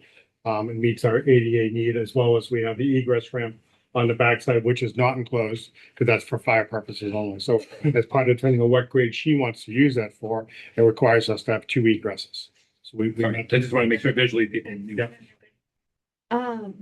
And so the idea was that we were going to be able to remove the modular. Unfortunately, that is not the case. We're going to need additional classrooms for next year. Right now, we don't have any idea how many students are coming into kindergarten. I'd like to say it's 3 classrooms because that's been the norm forever, but we're not really sure. We're definitely going to need 4 classrooms based on our current enrollment numbers for for first grade next year. I will be honest, the concern is that we always have kids come from those private sectors into our first grade, as we're already at 69 students. divided into 4 classrooms, but there is a big wondering on what this looks like if we get another big bump up. And then we will go to 3 classrooms in the 2nd grade based on the first graders moving on. And then we'll need 4 classrooms at 3rd grade. So that's obviously going to shift teachers internally because that cohort will continue to rise. And then we lose some of our students, 4th and 5th pretty much are great at 52 students within that cohort.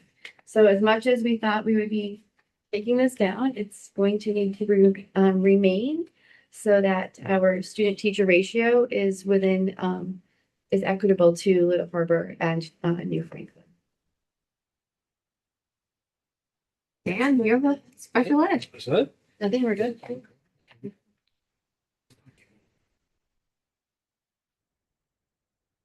This is just kind of a collage of special education kind of structure, case managers, building coordinators, student support. I want to emphasize, I think it's on the next slide, talks about, understanding that coordinators are teachers. They're not administrators. They're teachers first, and then they have these responsibilities that you see kind of outlined.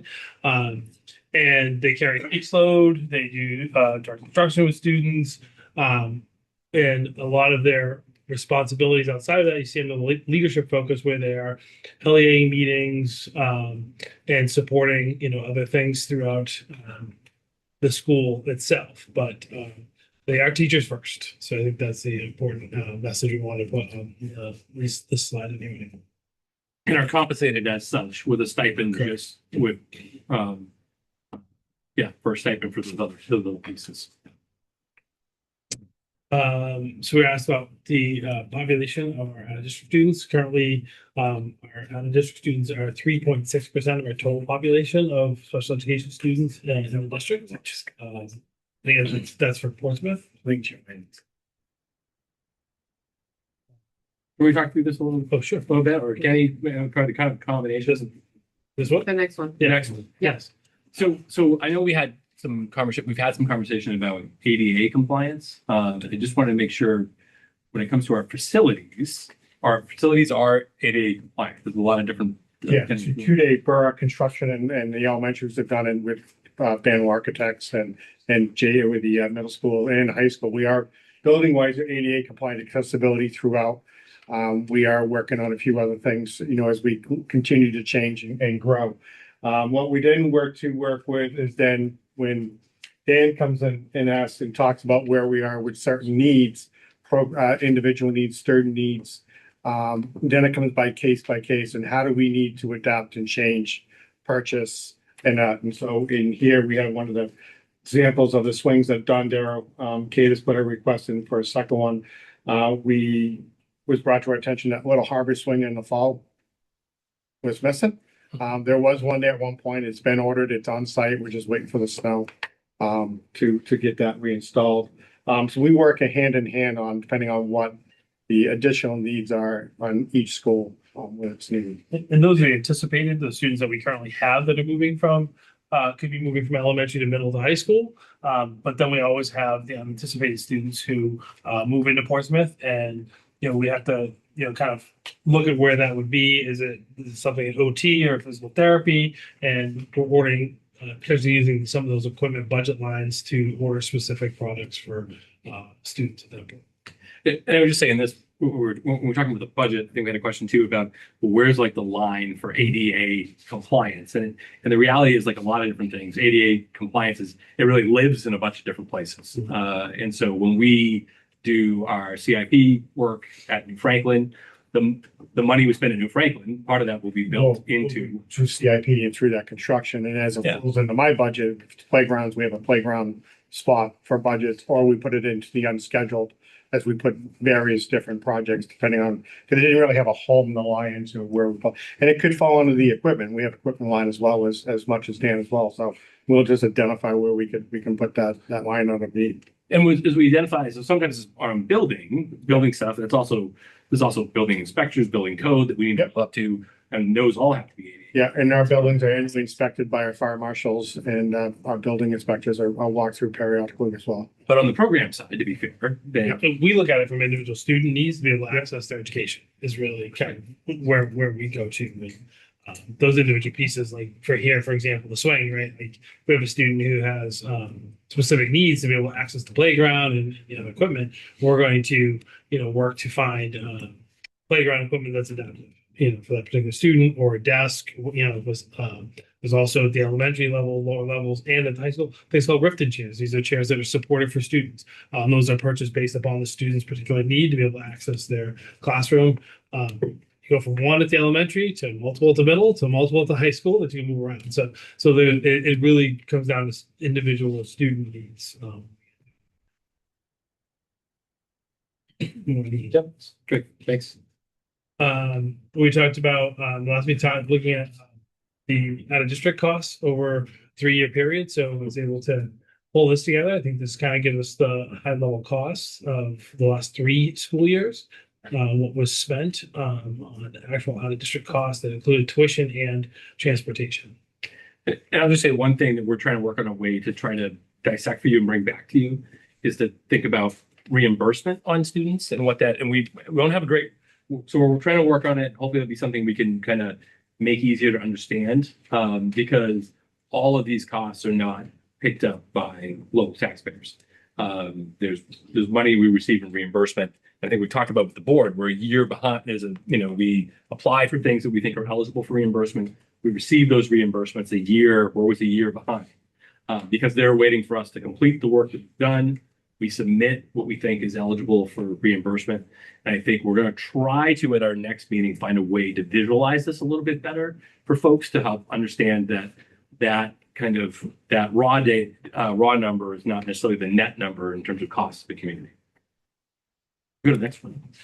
I know we also had a question about legal costs and in relation to special education, but I wanted to mention just in terms of kind of our evolving utilization of legal services, what that's looked like, and give you some data behind that. So we, for a while, and you'll see in your budget book, there's a blank spot right now under legal services. I'm trying to think, Brian, under 170, central office contracted services, you'll see this spot and it's like 50% attorney or something like that. And that was the school's contribution to an attorney from the city's legal department, a part-time attorney whose time was committed to us and things that were happening for us, and also did other things for the city as well. Wadley, Starr and Peters is the primary outside firm that we're utilizing now. Now, what happened for us is for the years, if you look at FY 19, 20, and 21 into 22, that was when we were still using we had in-house counsel as what we were as our main source of our legal services. That's evolved since that retirement. We had a conversation with City Legal and said, look, we think for the rate that you're paying, what it would cost you to bring in a person part-time or full-time to do this work, we think we could go out of house, get the expertise, and probably save money in the process at the same time that we think we're receiving really effective service. So that's when you start seeing that line grow out where we get into the 40s. We are well within previously what that cost us as a budget line to the city. I think it was coming back multiple years without any inflationary increases of $75,000. We're now coming in at $45,000, and we think we're receiving pretty good service. I think the other thing that's interesting is, I think part of what people were inquiring about was what is the percentage of our legal service that is being paid to special ed related things. So in those lines, those stacked bar charts, the blue is the special education portion of what we're utilizing services for, and the red is non-special education other topics. So, and if we move next, also just in terms of the legal activity too, just when we get into, we have all our property and liability and vehicle insurance stuff is covered by a risk pool called Primex. And so if we get into, this covers us in regards to a lot of different things, but in the legal arena, if we get into a situation where we're going to have an expensive, due process case for example. But I think we've talked about the fact that it can be expensive. We can rack up a lot of lawyer fees and when we're engaged in those situations. What occurs is once we get to a certain point, our insurance pool picks up those costs. So we very quickly, when we get into those, will notify the pool. We have, start the clock. We have begun the process of being engaged in one of these situations. So.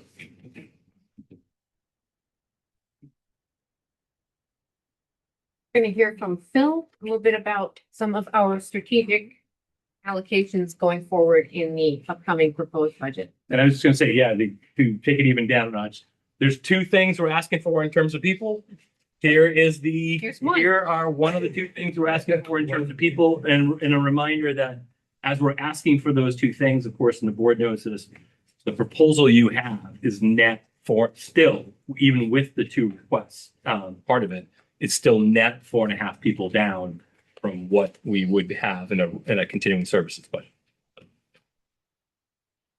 Thunder. So this actually was a position that we had last year, and I believe was last thing cut on last year's budget. And it is a position that would take care of some of our growing needs around neurodiverse students and what some would look at as more behavior type program. And if we go historically back to 2020, we had such a program. In July of that year, we had actually an alternative learning and what we called the kids program. And over that summer, the summer months, one of those was cut, and it was the alternative learning program, which is, just to put it in layman's terms, more of a life skills program. That was cut based on our current needs, and the kids program continued. As Jeff Martell and I took a look at what was coming down the track and realized that we actually had greater needs of students with neurodiversity and alternative learning. So we shifted our funding in 2022 and 23 and stopped the kids program, which met some of our behavior needs, and put those resources into more of a life skills type alternative learning program. And since then, we've been sometimes wondering, what did we do to ourselves? And really what it comes down to is, when a student becomes dysregulated, they will require a lot of intensive needs. And that sometimes, most often, will require a case manager who's instructing other students who need specialized instruction. It will require a guidance counselor who is working with other students at grade level, sometimes teaching class, and will require oftentimes an administrator as well. We're doing, stopping leaks from ceilings. So it could be any number of things, and it's really not a very unified approach to working with a student to attain their goals, to be in the classroom. This is about creating that program we talked about, right? And this is how do we have something in our middle school where we already have a life skills program in there. The next step to start supporting some of our students with behavioral challenges, so that families can see that have students that are out of district that we can offer that support back here in Portsmouth at the schools, as well as keep students that are struggling from having to go out of district because the approach is there, as Phil said, and it comes down to that: how much can these students miss of instruction in time because we're working with one student, and really becomes that balance of what can we meet their needs. This is an approach to that, and I think that was the question that came up on one of the meetings I watched of where in the budget are we trying to propose programming, and this is one of those. So not only does it strengthen the programming for those students who are not the ones that are being dysregulated, it affects both pools of students who oftentimes end up being out of district placed. So I think we have a much better understanding of students' needs.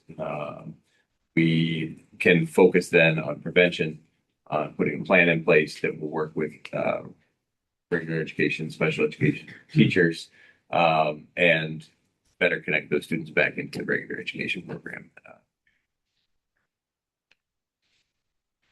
So this is kind of what I described, kind of what's happening now. You've got instruction can be interrupted. You've got staff pulled from other students, safety and consistency strained, and then you've got services being disrupted. And that's kind of where we live on probably once, twice a week in our current setup. And it's who's on deck to put out the fire. And then how do we get the student back to a good spot and back to learning? And we owe it to everybody in this to do a better job. Capable of much more.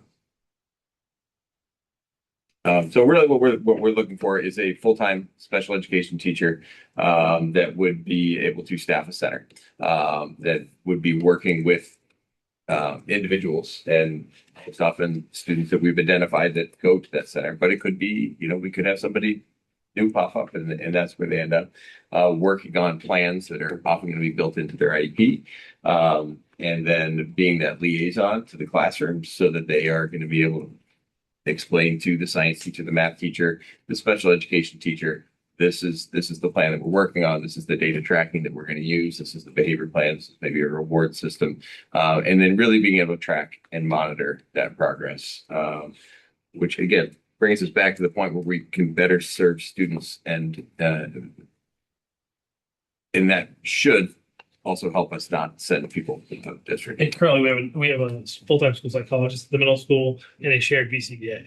They would be an integral role in with this RISE teacher in helping develop not only counseling skills, but also groups, as well as supporting that individual versus trying to, who does the student see and where did they come from, and going back out to that team and trying to facilitate with 6 to 8 people on what the behavioral struggle was. Now they have one person they're working directly with to really help facilitate this.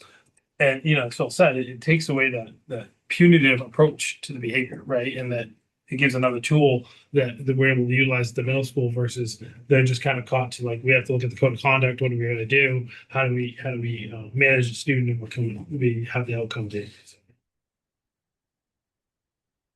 And that kind of ties into what we talked about with the assistant director position, and that just want to remind that this position, half of that position is our current out-of-district coordinator.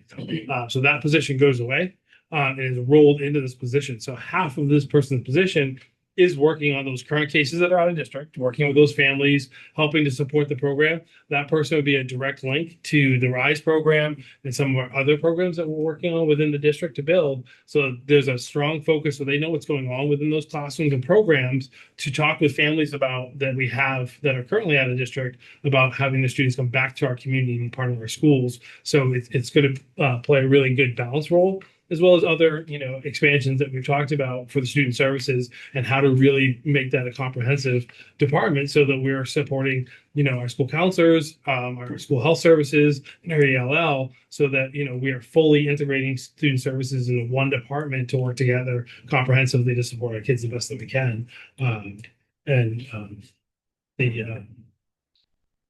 Well, visuals here say it all. Right? Sorry. But it's again, we talked about that return from out of district placements. It's about getting families to understand what we can offer here to come back and say at a placement meeting that we can offer programming here versus where the student might be, because we're not going to enter into that legal battle and say, this is where we're going to offer placement only for your child, where they've been at a special school for 3 years and we said we couldn't meet the child's needs. Crisis response, again, working with those school teams. What are the responses for students and how to support them best, and also supporting that staffing models that we're developing. I think we just talked about that a little bit. And I think it also gives another opportunity for administrators in the building to seek out, another special education administrator to help make those decisions. So as we roll into finally, the end of our presentation, I just want to bring us back to a few other considerations. We are anchoring the decisions we're making in our budget in a few key areas, one of which is the portrait of a graduate that the board approved back in December of 2023. So we've been working through these 6 indicators that we as an administrative team continue to work with and develop so that this doesn't just become a static thing that we're looking at, but is actionable and something that our students can measure themselves against. But the choices we're making are looking toward what did we say we were aspiring to have our graduates be and do? And these are some of the decisions that we're making based on this. We're also looking at the next slide at anchoring the decisions in our strategic plan. You hear us talk a lot about focus area 1, focus area 2, focus area 3. Those 3 areas, whether it's curriculum, educator capacity, which we heard about tonight, student safety, well-being, and belonging, making sure that the choices we're making and the decisions that we're actually championing are lined up with these 3 focus areas, because these are the areas that the district identified as areas of need. And so our budget is required to support those areas of need. And finally, it would be remiss of us to not point out that we are talking about local budget, but there are other places that we are getting some funding from that is supplementing what we've got in our budget. So those could be our federal title grants, could be Title I for student learning, Title II, professional development. A lot of the training from the illustrative math came out of there. Title IV to give our students well-rounded opportunities. The IDEA grant for special education. CTE has a Perkins grant. Kenny and his team have looked at safety grants that the state continues to put out. There are other miscellaneous grants that pop up from time to time that we are taking advantage of to supplement the funding that we've got. But these are not places that we rely on, but we are being very creative and judicious about how we're using this. And now this brings us to Wait, can we take a shot at the video? question I and would- answer. So again, take I video. would have Dr. Hayes try to bring it up because it might, because you're directly connected to the Promethean, right? No, that it's over there. I would have to go, yeah. Oh, it's Promethean is where the, Well, I think you could, I'm gonna, you could give it a share. Kate doesn't think we can pull it off. going for it. Careful there. Careful there, some other side. Come on, you can do it, I think. Wait, is this- Room full of educators here. Yeah. Understand. that's the end of it. No. Oh, there you go. There you go. Yeah, turn it up. Category. Bring back from the top, yeah.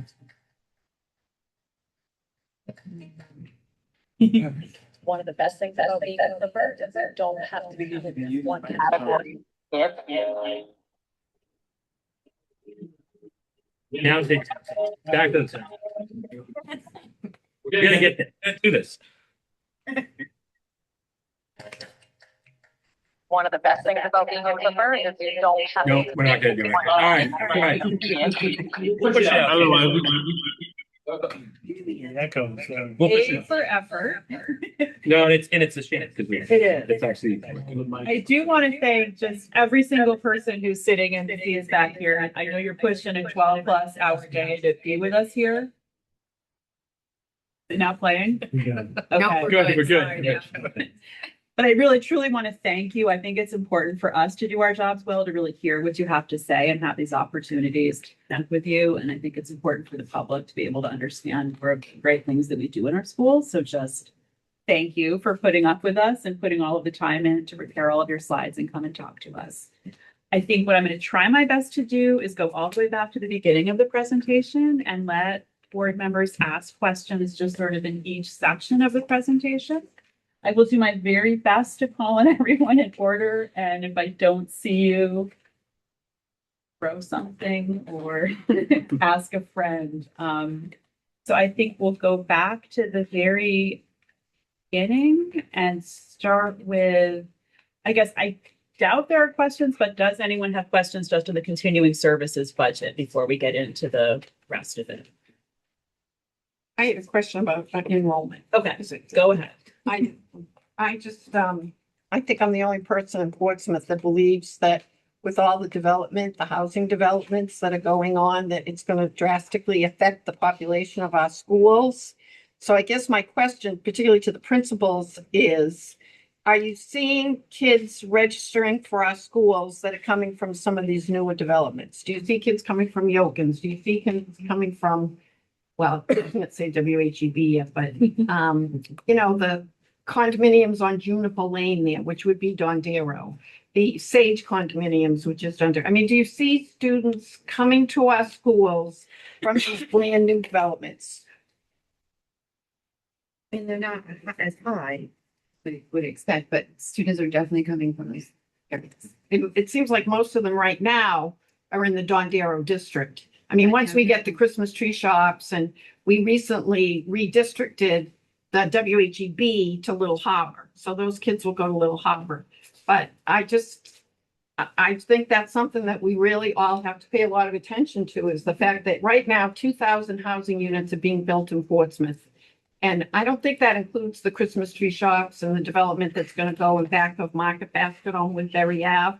So I just want to make sure we keep that on. I think the school board's probably sick of me saying this because I say it every opportunity, but I really think that's something we have to pay attention to. We could be looking at adding an addition to one of our elementary schools.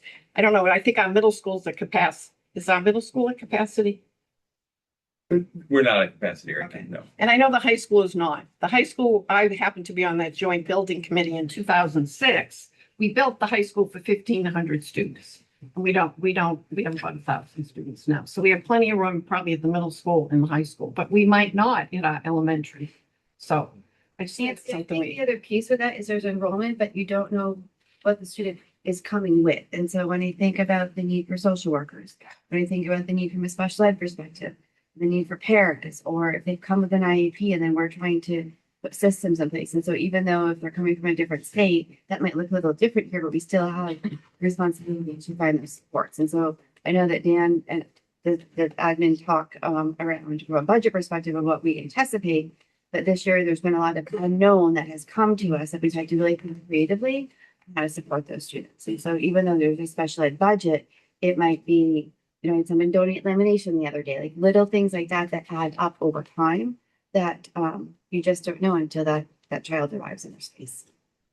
And one other thing briefly, I think Lonza is about to add 10,000 employees. So those families are going to be moving to Portsmouth. So My that understanding is Haven is building where Little Blessings is. And so, and then housing is putting some units behind there. And so that's going to also impact. Modulars look nice. There. Tish, do you also have a question on the sort of very beginning? I have a question in regard to what Nancy was speaking of. When NASDAQ is doing their figuring out, I'm assuming they take into consideration the apartment growth, the condo growth in Portsmouth as well. That is all part of this. Most of those birth related primarily. And so it's, it's registered births. It's the primary thing. So who's combining both of those? Well, I think the key is it's going to be, I think we've talked about this and I don't know, I'm looking at Byron there. I look a little bit at Byron. Well, because we've been so involved over the course of the last year trying to map this stuff out. So I've said it a whole bunch of times. Byron, do you want to give what we've seen? Yeah, I just think it's important to root ourselves in data and sort of what the actual location of the students are in the district and what they have been. I think it'd be very helpful right now to know what this year's data looks like. And we made that request, and I'm looking forward to that. But yeah, I think for Weston Yards, as an example, out of the 300 units, there was 4 kids. So if that's 4 per 300, if you extrapolate to the 2,000, it's not 2,000 kids. It's not 100 kids. It's 20 kids. So I think that there's, yes, I think, 20 is not 0, but it's also an order of magnitude smaller. 5 at a time. And again, everybody's on the board. We've been on the board for a while. Heard us repeat these mantras over time.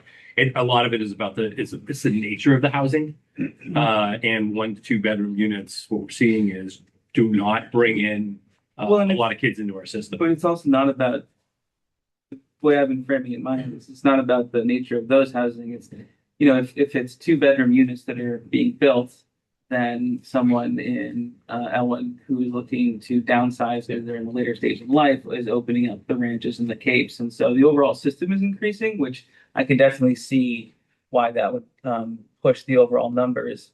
But I still think we're down from where we were, 5 years ago, 10 years ago, and the NASDAQ projections are flat, maybe a little bit of an increase. So even if you go out 10 years, you're not looking where you were 10 years back. So I don't have any kind of anxiety around being overly burdened in terms of the students in the district based on what we rooted in data.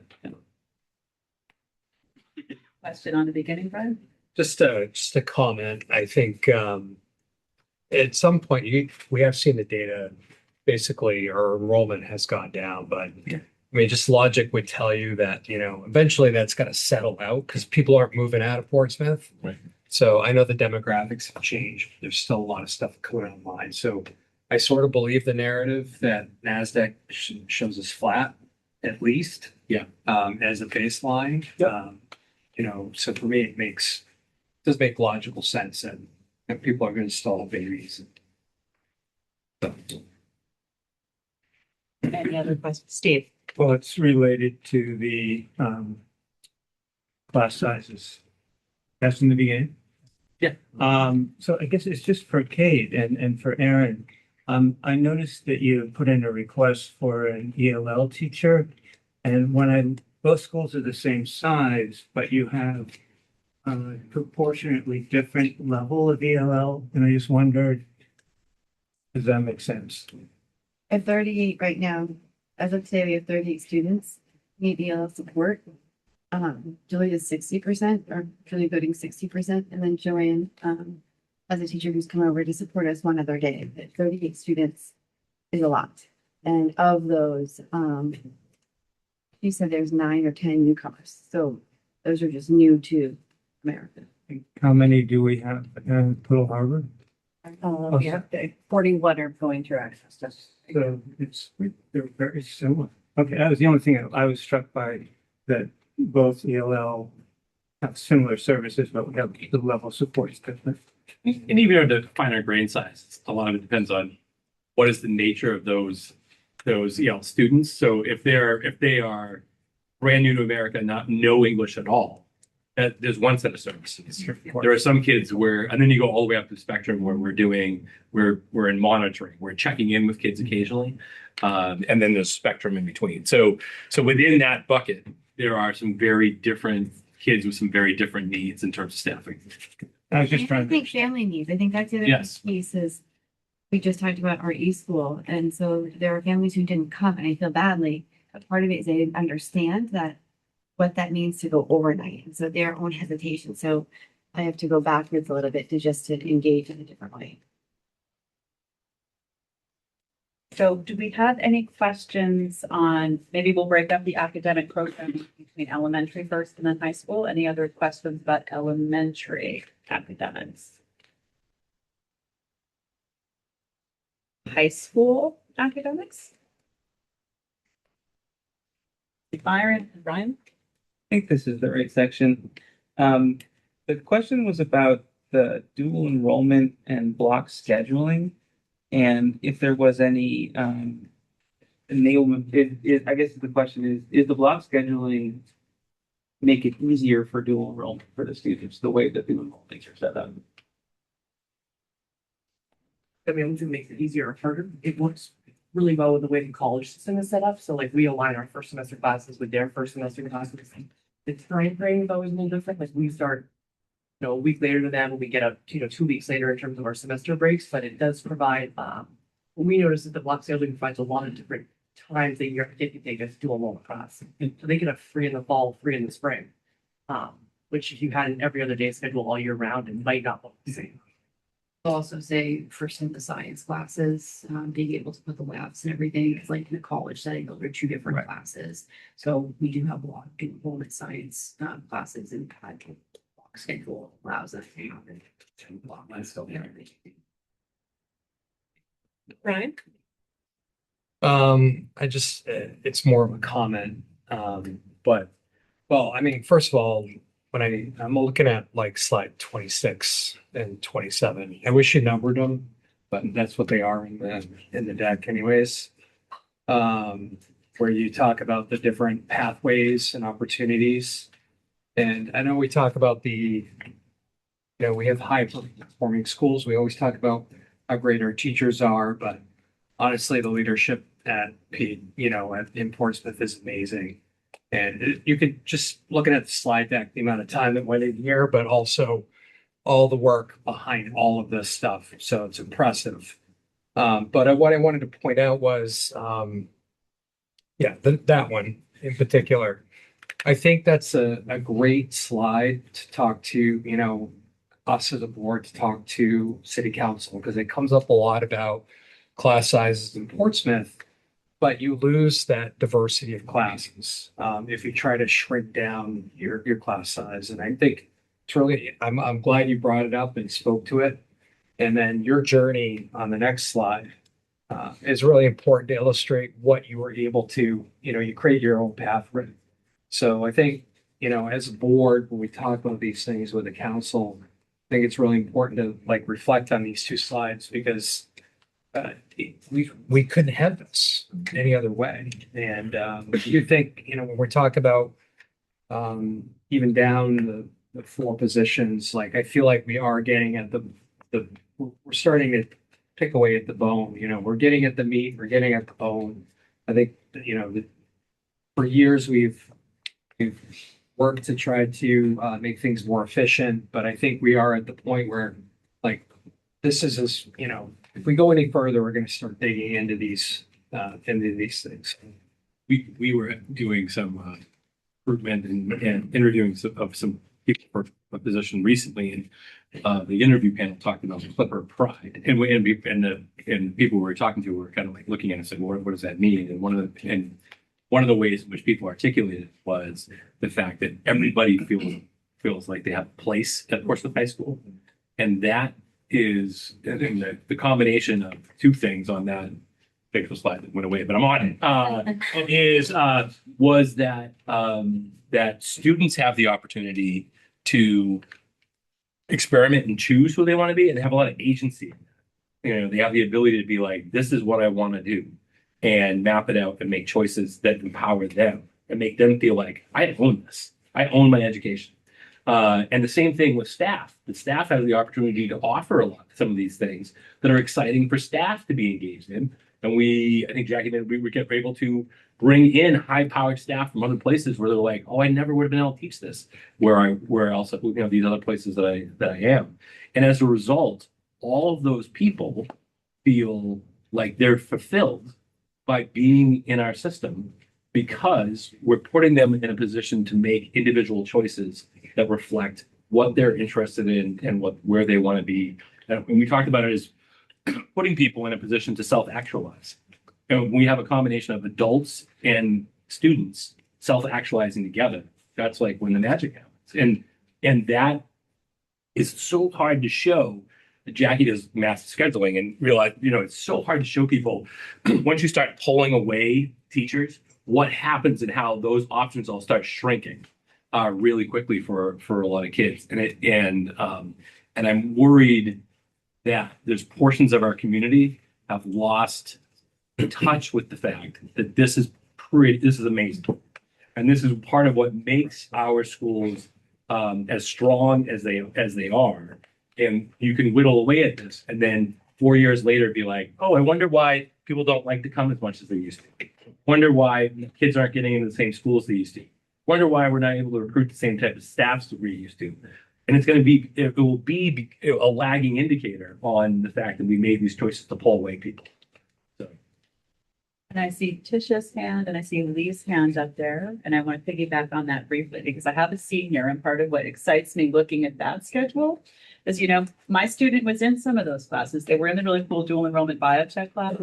They're going to go to school for studio art and romance languages, and they can still do all these other things. And so I think that that's not a path I would have predicted you know, but I like that they get exposed to all these different things so that they can start to see. And they had a really cool internship at Little Harbor where they were, you know, getting hooked up through CTE with a chance to try interning in ELL. So I think we really do not just talk about it, we really create these very student-centered opportunities. So I feel like if you pick up every kid's schedule and threw it up there, you'd see something in there that showed a really cool and unique path. So and that's something that makes me really just happy to watch this every year when we get to see these presentations. So I saw, you know, Lee's had his hand up for quite a while up there, and then Tish, and then Nancy. Can we call on Lee? Yeah. Oh, yeah, thank you. I appreciate it. Number one, I wanted to say thank you for everybody who took the time to put this together. This section actually was something that was really something that I wanted to see, and I really do appreciate the fact that, and I think the way you described it, Patty, was the 3D view of how things are brought together, especially at the high school level, where we have, you know, we have multiple classes being run in a single classroom at the same time in order to support the needs of the students. I think the one thing that I would start to wonder is, do you end up stretching the staff too thin in order to provide the right level of efficacy for those particular classes that are being taught? In those two particular instances, I'm guessing probably not, but I'm wondering if there are instances where we are stretching ourselves too thin. I'll just jump in really quick on that, just because, and I want Eric to then follow up as a participant. So Lee, it's a great question, and I think what we've heard in this most recent discussion is this comes from our teachers. They see that value. They see it both from a supportive learning environment space. They also see it on their own time, right? And that's where I want, Eric, if you want to jump in terms of your own experience of managing 2 sections in one block. I mean, it's definitely not the easiest thing to do. I would prefer to have individual classes, but we do what we can. We roll with it. 100%. Yes, and then Nancy. I have a comment and a question. My comment is piggybacking what was already said, just this amazing experience that we can offer students.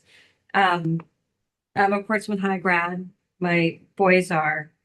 I'm a few years before them, so things were a little bit different. But I had always said that at Portsmouth High, and I didn't go through the full Portsmouth School District, but my boys did. I was just a high school student. There's a place for everyone, I have found, from when I was there and to where my kids were there as well. And for that, I'm very thankful, to the point where my son this weekend, we went to go visit him in upstate New York.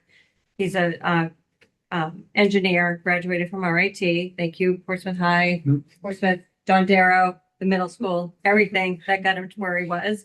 Never thought he would be take that path, but he did, and he's successful. But one thing he had said was at RIT, doing his internships in North Carolina and up in Iowa, talking to other students, he realized just how lucky he was with what was offered to him, because other students he spoke with, his friends, they didn't have that. So thank you for that. Now my question is, we talked about the college rate, the number of students. What was that again? In the last couple of years, it's been roughly 90%. Okay. Students. I thought that's what it was. I didn't want to misquote myself. Yeah. What are other school districts? Do we know? I have to do research comparatively to Portsmouth High School. You're talking like, yes, like Exeter, Winnicott, like in the area. I could definitely get the numbers. Okay. Just curious, because that to me is, and that's why I was afraid to say 90%, because it just didn't seem right. Because that's amazing. Absolutely amazing. Kudos. Thank you. I was just gonna say again, investment. So all the other types of things we're talking about in terms of investment, but then the community also decided to invest in a position like Brits. That's like, we don't just have a set of counselors in each grade level. We have a college counselor devoted to making sure that kids are in a position to be able to be in the best possible position to access post-secondary education in the way that they want, with the financial support that they need. Again, that's the community making a smart investment in people that allows 90% to happen. These things are not by happenstance, they're by investment. So. And I'll just add, because we're talking about Brit, she's actually teaching a new class next year that's gonna support even more students than she does already. So she's gonna teach like a college workshop class, which is brand new next year. That's gonna serve up to 50. I mean, there's a lot of students she's gonna be able to help. So that's awesome. And another with it. She's a great resource and asset for bullying. Mine's quick. As many of you know, I have 3 kids that went all through the Portsmouth schools. My younger daughter, took Spanish 5. So by the time she graduated from Portsmouth High School, I was so proud of her. She was fluent in Spanish. So I looked at this, Nathan. Are you fluent in Italian and Spanish? This is not about. It's a little bit. Let's just celebrate and keep what we have, shall we? I want to make one more comment in this vein, and Tom, where to go? Yes. Shoot. So Tom Bruno, who was here before, the health science teacher at the Career Technical Ed, I told him, I said, hey, I'm gonna debut this vid tonight that we've been working on, and I think you have the quintessential line in the video. And he said, so unfortunately we got soft rock music in the background. We don't have the audio working on whatever we did, but we'll get it out to you. He said, towards the tail end of the video, he said, we just happen to have an avenue that's easier for students to create a career identity for themselves. When they go to college, they won't be spending thousands of dollars to find themselves. They'll actually be spending the money trying to make something of themselves. I thought that encapsulated so well. It's great in terms of the personal development of that young human. It's also a hell of an investment for the community, and for families. You don't have to go to college and spend, it's not cheap. And you don't have to spend the first couple of years I don't know, what do I want to do? What am I whatever. Our kids are walking out with a much clearer picture of what's next. And that's because of the way in which we've structured those opportunities at the school, which come through strategic investments. So I wish I bummed that he left, and I'm bummed we didn't have the video work. He's gonna stay for the video, but. Well, I know. I told him, I saw him in the hallway today. I'm like, you haven't seen it yet, but I think you got the deal, brother. Sorry. So anyways. Where we are in this massive reputation. I think we have any other questions about high school academics? All righty. Okay. So we will do any questions about CTE? I think that was not bad in order here. Yeah. Years ago, again, I'm old here, so our high school offered electricity, offered plumbing. It's funny, I had my plumber at the house recently, and he talked about how we don't have any plumbers in the queue. Do we see that coming back at all? So it's funny you should ask that because actually we did propose a change to our traditional weld pathway to be an eco-fab sustainable design build pathway. So under the manufacturing career step code, it would be broader and introduce students to the trades. And the intro to weld class, we're actually restructuring to be a maker lab, maker foundations course that would be a feeder to that pathway. It's difficult because if we don't get another instructor, we would have 4 quarters worth of 15 students, 50 students over the year going into a weld fabrication pathway that only has 13 seats. So it's like we build this great momentum of this maker mindset, and then we can only service so many students purely because we just don't have that other instructor to do that piece. But we did have students going over to New Hampshire School of Mechanical Trades through a grant that got discontinued, and that was all Seacoast area schools sent to New Hampshire School of Mechanical Trades during the school day. So we had roughly 20 students over the last 4 years that had gone over there for the trades education. But ideally, we have the space. It's it's a great shop. We have the facilities. We just don't have the instructor, unfortunately, and obviously there's more pressing competing needs, but we still very much like that instructor, so. I think Brian said once in one of our meetings that, future millionaires in our society are the electricians and the plumbers or something like that. So Definitely current millionaires. Many are currently. Yeah. Right now. Yes. I was gonna ask on the instructor's insurance thing, is that in the green sheets? Is so where? I think we had there were two positions that we had talked about at CTE as potential additions. Maybe only one of the two appeared in the green sheet. But in our dialogue, we had talked about the possibility of as many as two. Yep.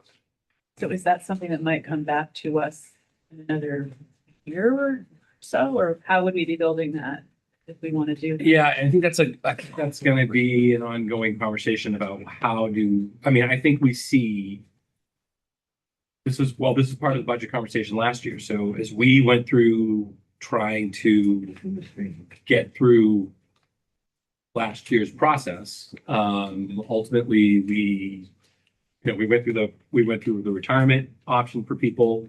And at that time, when we did that, the architecture position that was at the CTE was one of the retirements. What we wanted to do was repurpose that position into another position at the CTE as that program evolved. But we were not, the approval for the amount of money that was going to be given as a full school department put us in a position where we had to make some really tough choices. And that was one of the really tough choices. So right now we lost an instructor last time around that we did not backfill, being innovative in where we want CTE to go. So yes, I think if we're going to continue to have a thriving program and make sure we're able to maintain it, I think you would see in the future us come back with a proposal for additional CTE instructor. I did link it. Zach. Yeah, good. Thank you. It's linked. Yeah, it's in there. It's in there. Anything else on CTE? Oh,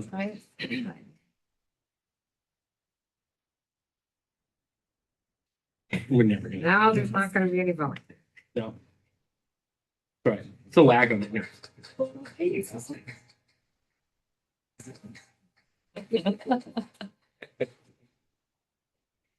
Nah, it's a lag. No. No. We're done. You'll see it online. You'll see it online. Time. If you apply for a position in the school district, you'll see it, and we'll push it out online. So, yeah. Brian? Just another comment on CTE. I think everything you guys presented and talked about, and every time I hear about CTE, it's like, again, one of the ways for kids to find their right path. There's just so many opportunities in CTE, and we're very lucky to have that in Portsmouth, in the building there to give those kids those pathways.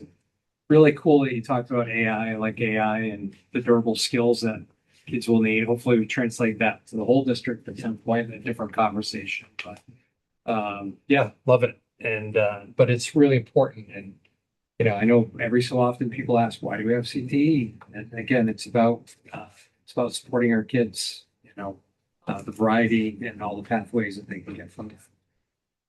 I think again, I'll steal, in the video you'll never see ever, Jackie, there's one of the clips that they had was Jackie talking about scheduling and about in a building, where you can be a kid who we don't have, and it goes back to what Nicole was saying about how, depending on when you grew up and when you went to school, you'd be like, oh, it's Voc. And it's like, no, it's not Voc. And it's not at all. It's totally integrated in what we're doing.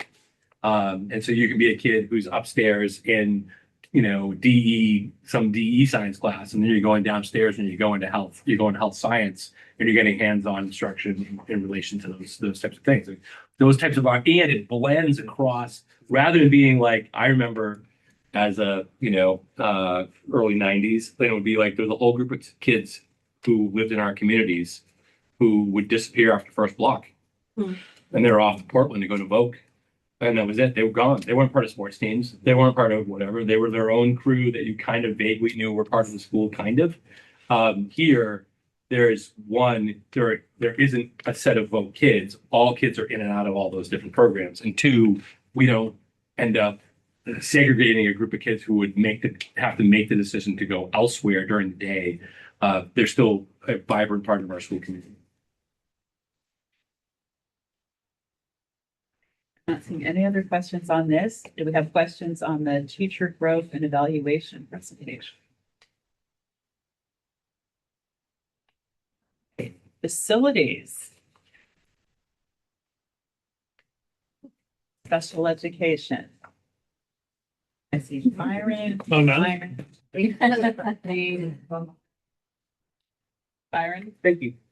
So I just wanted on some of the out of district numbers. What I thought was interesting when I was looking at this was that right. So this number of students fell from 19 to 16, but there's a 25% increase, and that's probably due to transportation costs and tuition costs. So what that says to me is that it's not necessarily that the number of kids is increasing. Obviously, it's not. But then what struck me was that the numbers didn't look right insofar as like the total out of district costs. Because I remember last year from FY25 to FY26, it was like 1.3 million. It was the increase somewhere in there. But then there's a note here that the numbers don't include the court place. Yeah. So there's other something else. Other pieces that come into the district other than the kids that we placed. So it is other costs that we talked about a little bit at the last piece that comes in. A lot of contract services. But there's also, we were talking about last budget season, in anticipated increase in out of district placement of 1.3 for fiscal for the existing FY, which is not on. So 25, 26. We're missing 25. Okay. So we have anticipated budget. We have encumbered money. I think Brian's talked before about how we encumber the stuff up front. But we still don't know exactly how 25, 26 is going to play out. And you won't until we have very end. Actually, you won't until after the first. So that's where that 1.3 is from 24, 25 to 25, 26. I do think it's interesting to glean though in terms of the actual number of students is decreasing. For these numbers here from 22 to 25 here. And one more on special education, specifically relative to the RISE position. It's interesting when we look at the budget line items, like the RISE instructor is a line item in the budget as an individual, and I think they're referred to in the last meeting as like middle management, right? But that didn't sound like what I heard tonight in terms of what the RISE person would be doing. It sounded like they would be interacting with students, and what I think would be useful for me and maybe for the community is something like the student journey relative to the new position. Right? So if the student who is on an IEP today, this is what the landscape looks like for them in the middle school. And with this new position, this is how that landscape changes. I think that would much better illustrate in terms of like, this is an administrator. It's like, no, the actual net program isn't changing because of this position. And I think that's a better way to look at this. And the same, I think, applies for the assistant director of pupil services. Less about the position, more about the specific programming position is unlocking, and then how that relates to the students specifically. If I could, I think that, we want to emphasize tonight that the coordinators are teachers. Because, if you go to our website of special education, pupil services, you're going to see a contact person for each building and title coordinator.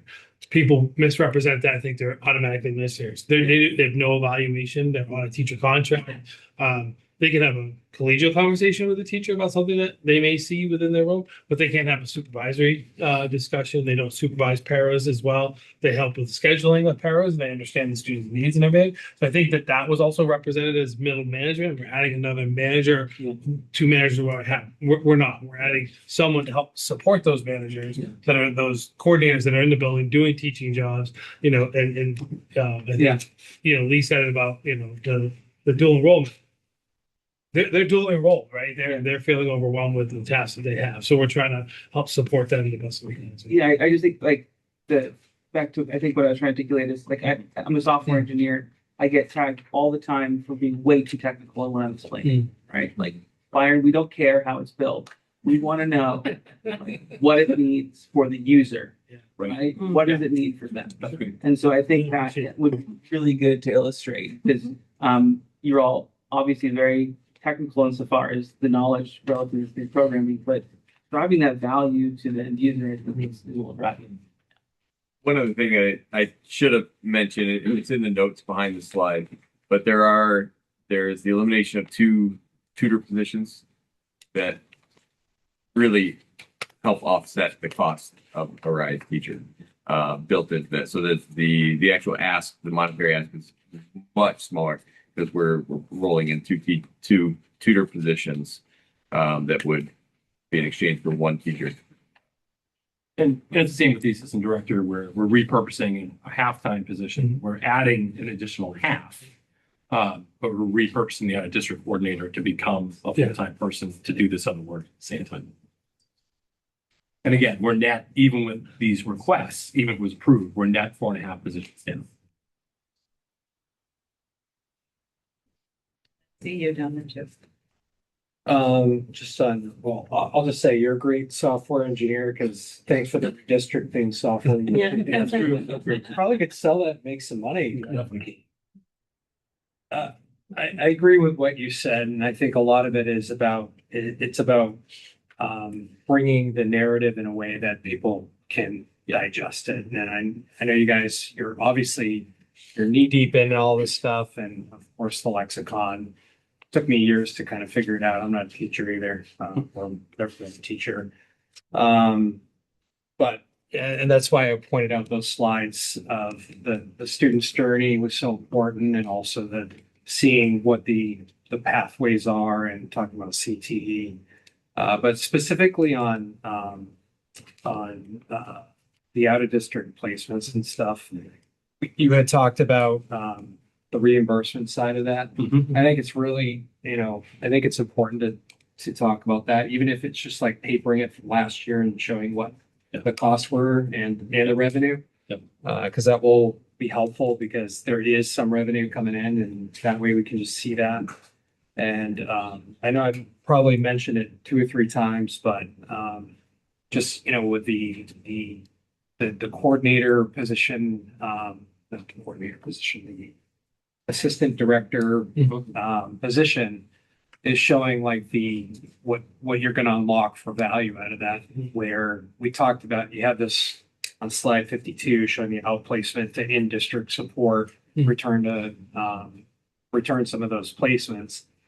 The napkin math of like, if we brought people back, what could it do? And this position could unlock some of that value. So I think that would be helpful to help us paint a picture for the council of why we want these positions, and what we're trying to do is actually trying to save money and also give our most vulnerable kids an opportunity to get back in district.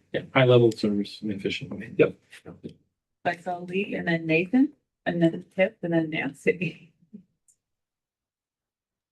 Lee, go Sorry, ahead. am I next? I apologize. Yep. So I want to piggyback again on both Byron and Brian.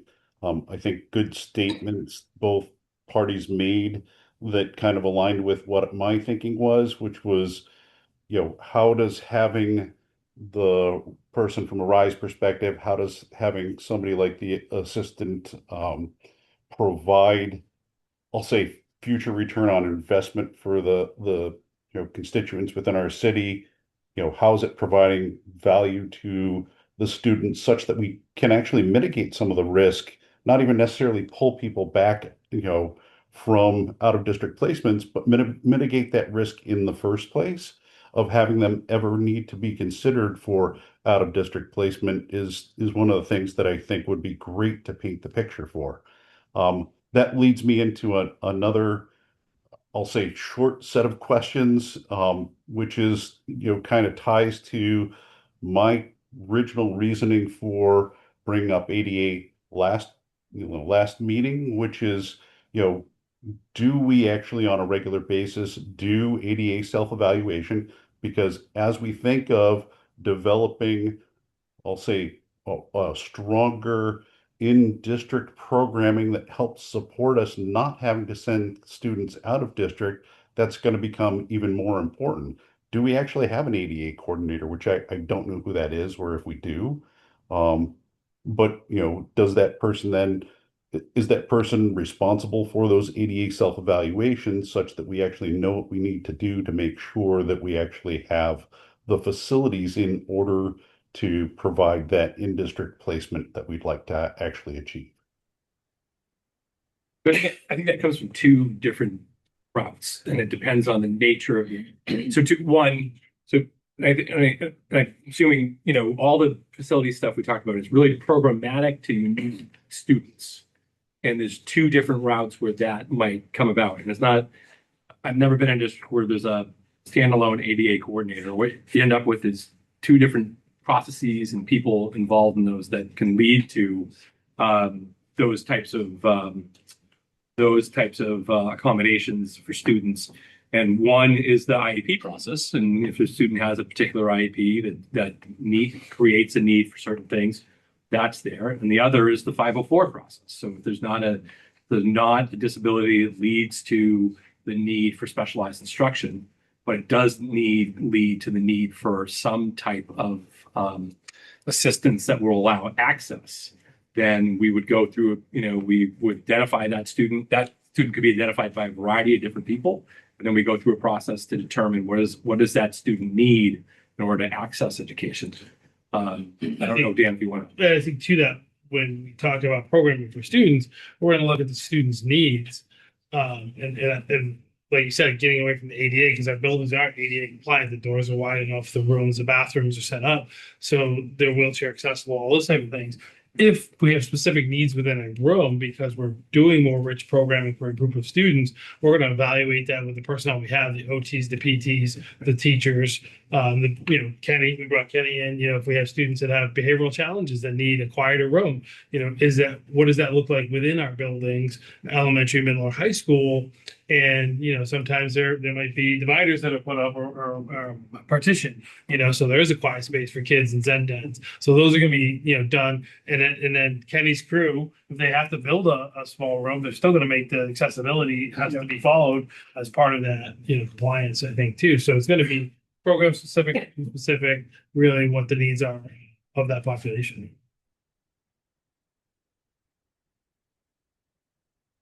I think law does require us to have an ADA coordinator, though, does it not? We don't have to have somebody labeled as an ADA coordinator. I think we need to address the needs of, as a district. Correct. We need I'm to not address saying it. that it's a standalone job. That's not what I'm saying. I'm saying there is somebody that should be responsible as an ADA coordinator. So in terms of, we have multiple ongoing processes that address the needs of students with disabilities. I guess that's the best way I can, and that is happening on an ongoing basis. Okay, gotcha. I think Nathan, and then Pip, and then Nancy were the next ones I saw. All right, Mr. Alexander, just one quick question for you, and I do apologize if it was something that was answered at the last meeting. I wasn't here. So you mentioned it's on slide 43. These numbers do not include workplace students. That's correct. Yeah. So I have the budget finder from last year, which is 24, 25 on the left side. And there's, counting the ones in parentheses that say two students, there's 16 placements here. So are there more students placed out of district that are of cost to us that just aren't here? So those are students that the district made a decision that we cannot meet the students' needs in the place in our district. Core place students, that is essentially what it says, right? That the judge says, Nathan, you're having trouble in your home, you can't be there. You're going to this residential placement, and you're going to be there. We find out about those. Sometimes they're 90 days, sometimes they're 6 months, sometimes they're 5 years. So those are anticipated costs that come up, and those are kind of rotating. We pay up to a certain amount on those costs. So it is a fixed amount that we stop paying. Much lower than we talk about reimbursement. The reimbursement in special education, I think this is where Zach tried not to go down the rabbit hole too far. We pay $150,000 for that student to go there. We put all the bills in. They say, we're going to give you back this year. We'll let you know what the percentage is at some point. Over 74,000. So yes, that's where the costs differ between what we're showing for tuition and busing and the actual amount that was spent last year, is because you have those rolling pieces that come in and they're not fixed. They're not, there. We track them in our department to try to, keep those costs and understand where they came from. So that we're trying to save and then set the budget balance. That was just an aspect that I wasn't really. Absolutely. So I appreciate it. Thank you. No worries. Yeah. And Nancy. I am really appreciative of this presentation because feels really comprehensive. And so thank you to all of you. I wish that this could be presented every couple of years, all of this in one presentation, because it just does give you a very good sense of the value of what we offer our students and how much you all do to make that possible. But I also feel at the same time that I need to speak for those who it doesn't serve really well, because there are some of them, and I think the out of district placed kids are a group of them. I thank Steve for giving my family somewhere to land. So I'm very excited about the RISE teacher, and I'm a little bit. My simple question is sort of is RISE taking the place of the kids program? Is the kids program continuing? Kids program ended several years ago. Okay, So we were you're not bringing it back. We're not bringing that back as the kids program. New name, rebranding. And It's like New Coke. But we want it to be more successful. But it's slightly different. Oh, we don't want to. That's what I said. It was bad. It's a rebranding, I think, to try to make sure that it's not putting the same expectation and thought out there. I think this is going to speak for a second. Exactly, Phil. I think you're right. It was not exactly exact. No, not exactly the same. I think it's more behavior support, if you will, and plans to keep the kids in the class, which sometimes worked with our kids program as well in the past. But there was also a lot of kind of scheduled instruction time with the kids program, and sometimes a kid would come out and just spend a day there just doing homework and getting caught up. We're trying to be a little more intentional about behavior training, I guess. We don't want to say you have to have this identification to be part of this program. Right? It's to make sure, and I think that you did a nice job calling it that kind of neurodiverse. And in special education, our topic, our disabilities change frequently, right? And the topics and how people are talked about. So I think it's really about that behavior of that group. Obviously, there's going to be a balance of caseload. It's not just any student showing up that's struggling that particular day, but a group of students that, frequent the office, spend a lot of time, have a lot of difficulty staying within the class, for the entire time. But it's really trying to get that rebranding so there's not a past like, oh, the kids program was only this. For people, and Steve runs into it a lot with Lister. Lister used to be this, but it's not, right? So it's really, we're keeping the same name, we're not changing that, but like we're really trying to, what is Lister and who do we serve? It's the same thing. So does that mean that kids don't necessarily have to be identified to be served by? They would be identified. Oh, they would. Okay. So that would be the goal, because they're going to access, those tier 3 supports with the school psych, the BCBA, to really build those pieces. If you see kids that are, through the tier 1 to tier 2 process behaviorally, and they get to that point and may need RISE, there's probably going to be in the referral process at some point. Okay, well, as I heard you describe it, I felt like I would love to see that happen eventually at high school as well. But I'm hopeful that doing it at the middle school will at least ease the transition as they get into high school. So my other question, I have two more questions actually. One is in terms of the Assistant Director of Student Services, can you just compare for me that role? I guess I'm curious how you see that role now that we're addressing sort of one thing at the middle school. How do you see that role helping with the other schools? And could you compare that to, say, using those same funds to hire teachers instead, for people who work more directly with the students? So that, so much of that person's role is going to be working with the RISE teacher, with Lister, with our life skills program at the high school, life skills that we have at the middle school, programming that we've been trying to work to create a little bit more at the elementary school. We haven't formalized anything there yet programmatically to talk about, so that it is kind of that journey of keeping that student in district and or those students that are currently out of district, to be able to talk about the programming effectively and how we're doing it and what are we doing to support our kids here in Portsmouth, so the families will want their child to come back and we can show them we can meet their needs. There's a lot of coordination services and people that will take place with that, along with keeping that caseload of the district right now. And then, as we talked about being able to bring student services all together. So we're really comprehensively looking at ELL, K through 12, and alignment, school counseling, K through 12, all those different elements, so that it's all together and we have a comprehensive way to support all of our kids. Is really what we're looking to try to do. We don't lose track of what originally the core job is, which this person's still going to have it, which is to oversee the portfolio of like $4 million worth of kids who are out of district and coordinating families and So that was my other. out of district They're places. still gonna be responsible for that. Absolutely. That's a primary responsibility. And if day one, they're going to come in and they're going to have the records of all of our district students to be review, meeting with the families, talking about the placements, visiting the placements, and that within itself, the expectations, they're visiting that placement at least monthly to see the student and see what's going on in that environment. We don't want to just have a student go over there. We meet once a year on them. We want to be able to see what's going on in the environment, how the student's doing. And we have students placed, around Northern Mass, New Hampshire.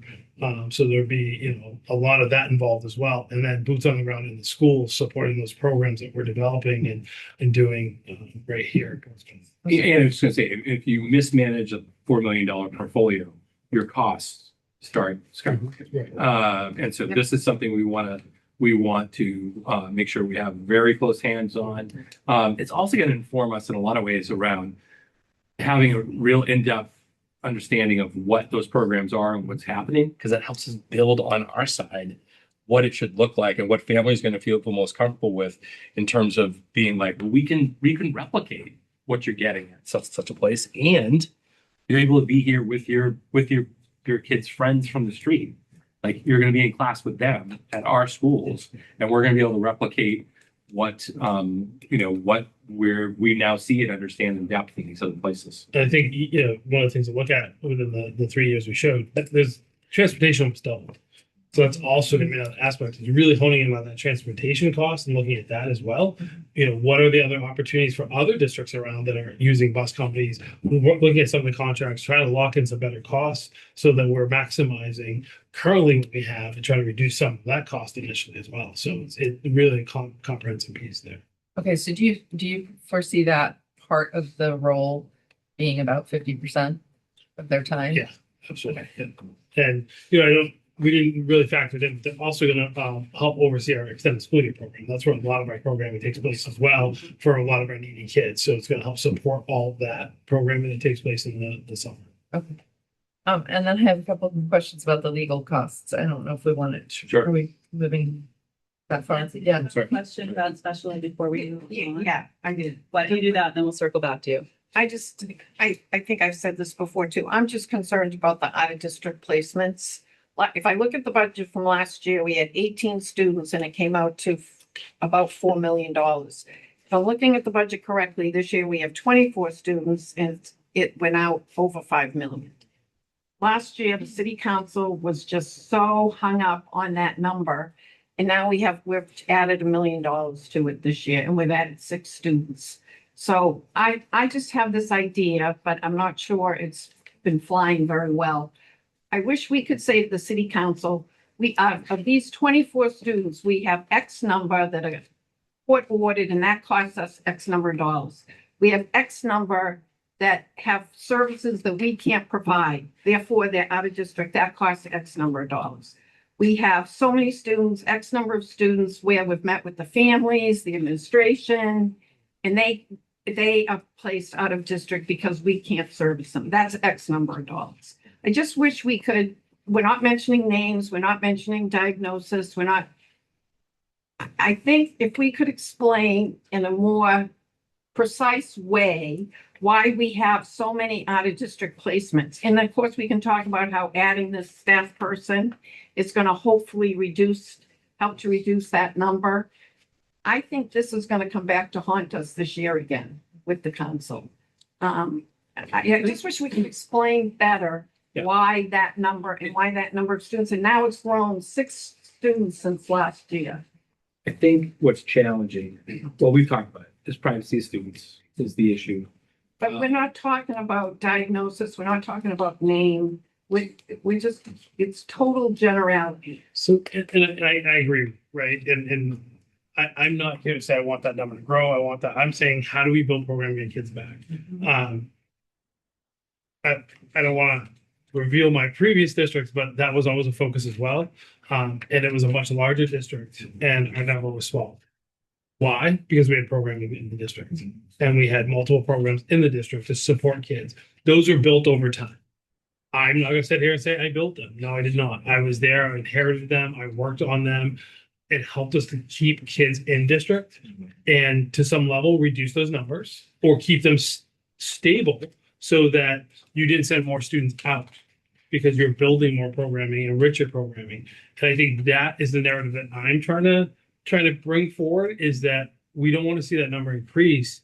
We want to watch it decrease because those decisions have been made.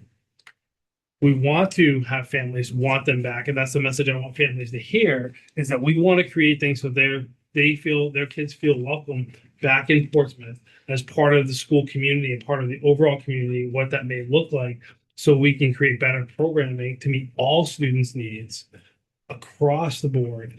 And over time, whether it's through attrition of the students graduating or aging out, or families wanting them to come back in, that number reduces. That really is the goal. Can we always prevent it? I don't know. I don't have that answer, crystal ball, to say we're going to have all the programming meet every single student's needs, but I'm going to try, right? I'm going to do my best to try. For any student that walks in the door, I'm going to come up with the ideas, try to find the resources, and see what we can do and who can we access to try to provide support to the students.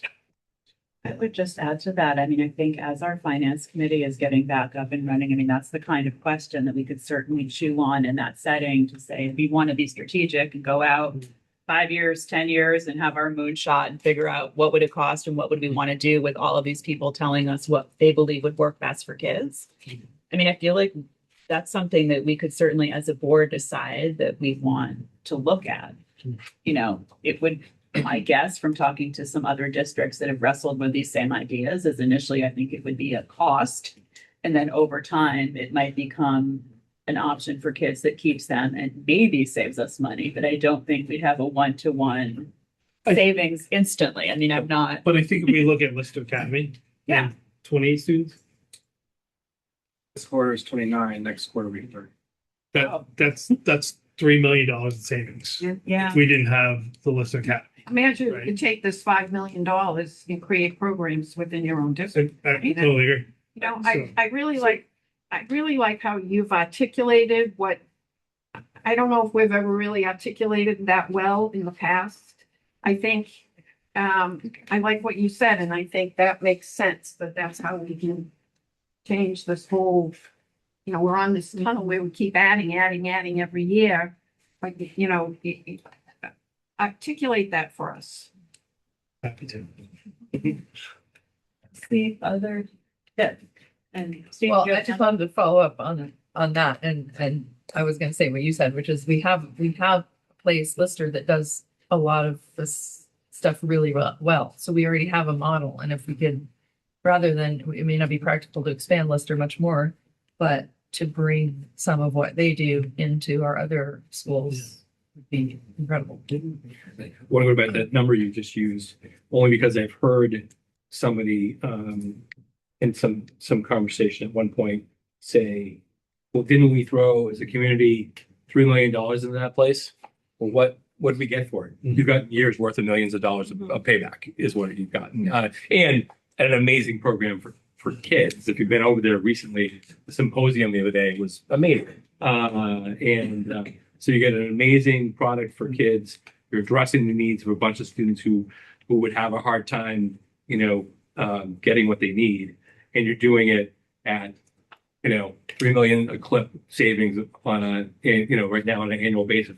We got the same thing going, So it's like we have districts the investment more than paid for itself. We have districts that want to send kids, and Steve has kids from other districts around, and that students that are placed foster homes or residential programming around that need that extra level of support. They're calling Steve. They're bypassing me, so I'm usually getting information from Steve. Like, hey, I got a call from so and so. Because the work that they're doing over there is great, and I think that that is the piece of like it's a $3 million savings. That number would be much higher if we didn't have this to continue that investment. Yeah. Steve, or Pip, I'm sorry. Did you have a No. I still have my legal questions, but special still? yeah. I mean, it's special ed related, but I really appreciate that we're building capacity to keep kids here. And I just wondered if would it help to articulate further about some of the other things we may be doing down the road so that as the council hears it, they'll know that we're going to be reducing this 5 million. And these are the multiple plans of how we're going to do it. That the assistant director and the RISE program are just the first step. And because I worried that last year they didn't understand that the sped positions that were proposed would have had that same benefit. And so I just keep thinking and articulating what people said before, how do we keep making sure they understand this is an ongoing process? And I'll use the work we're doing with Dr. Roy, who we're just starting in our district, as another example of the elementary school and the trauma-informed care to try to have a level of intervention at our elementary schools for some of those children who are already struggling. And $15,000, she's great. She gives us a great deal, but year two, we'd be asking for money to try to support that again if we can't secure more grant to see is there a return on investment to help with some of that behavior, at the elementary schools. And we're just starting, some of that stuff too. So I don't want to take away from some of the work that the ladies are doing at the elementary, and they do great work. But how do we continue to build that for sure? Other special education questions? Right.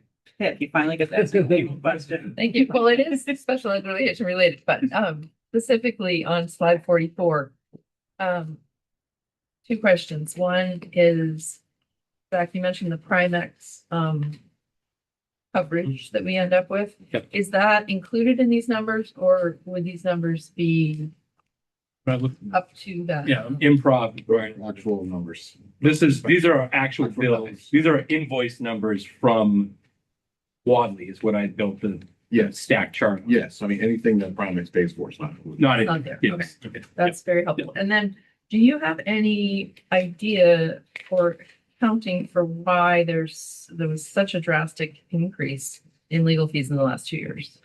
So I think for the most part, we were still in the transition from, we started like the last 2 years are really are, if you look back in terms of the volume, as we shifted away from city legal to really using Wadley as our primary go-to for almost all of our stuff. City legal helps with certain things. We have right to know requests come in for the school district that goes off to city legal to deal with. But we very solidly shifted to most school-based issues became the property of Wadley. Okay, sorry, I should have been more specific. I meant specifically for special ed. So And why? in Why are special those- ed and the use of Wally's, everything from a question that we may have that's procedural, because laws are extremely gray. So you know, if there are the agency that are going to be supporting us legally, we want to run those questions by them. All of those questions, you know, any email is a cost, you know, any phone call is a cost, any text is a cost. There are also changes in law come around. I can't say this for certain, but there was also the state started was called the PAGS process, and I can't remember what PAGS stands for, but that was Program evaluation. Yeah, it was around program, around paperwork, around a lot of different things that had to be done. I'm assuming a lot of questions came through legal for that in the last year or so too, because that's what I would have done if my previous district as well is reached out to make sure that I was going in line and legally making the right decision, looking over some of those documentation. Also, if a family ever brings a lawyer, we have the right to have our counsel there. So, you know, that is included as well. So there could be an uptick in families that have representation for whatever reason. So there's a lot of different things that play factored into the cost when we're using legal for that. And it's a good practice if we're changing a practice or a document in the district is to have our legal department Wally Star Peters look it over. Our legal department up the stairs has been great with everything else. That's just not their forte, and I think they would tell us that as well. So you know, just in my world, I don't want to play lawyer. I want to work with one. Another good example of that is like the changes in the Title IX rules over the last few years, going back and forth, requiring legal to come in and provide training because it's required by law.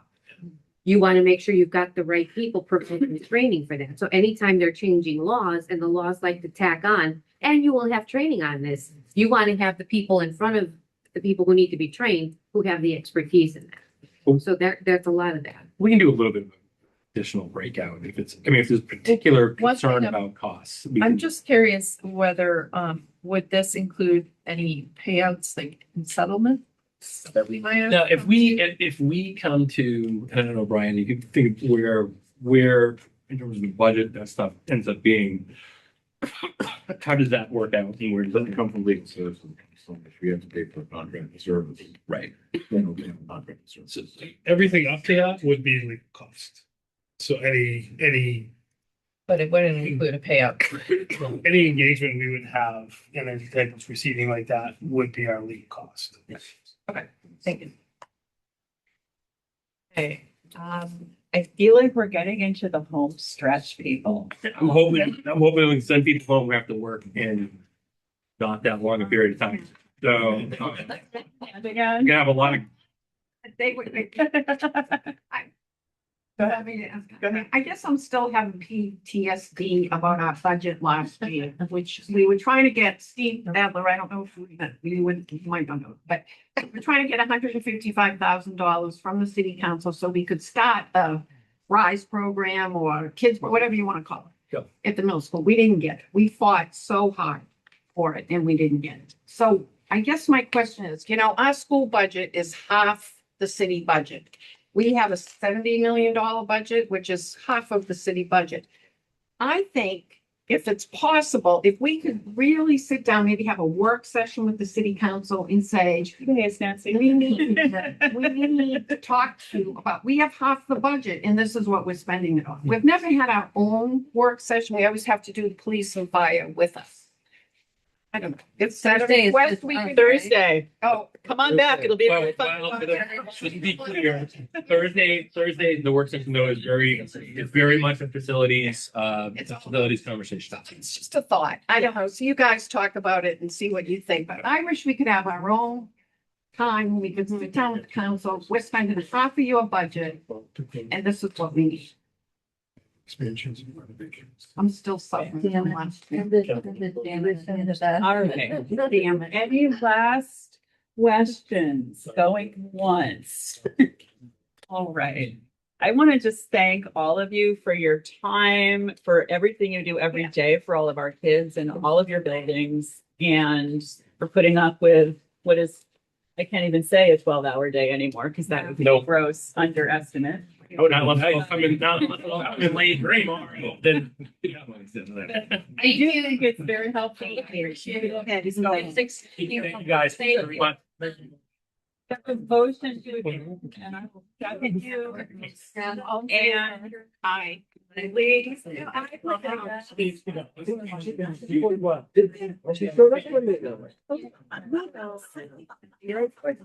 They may be.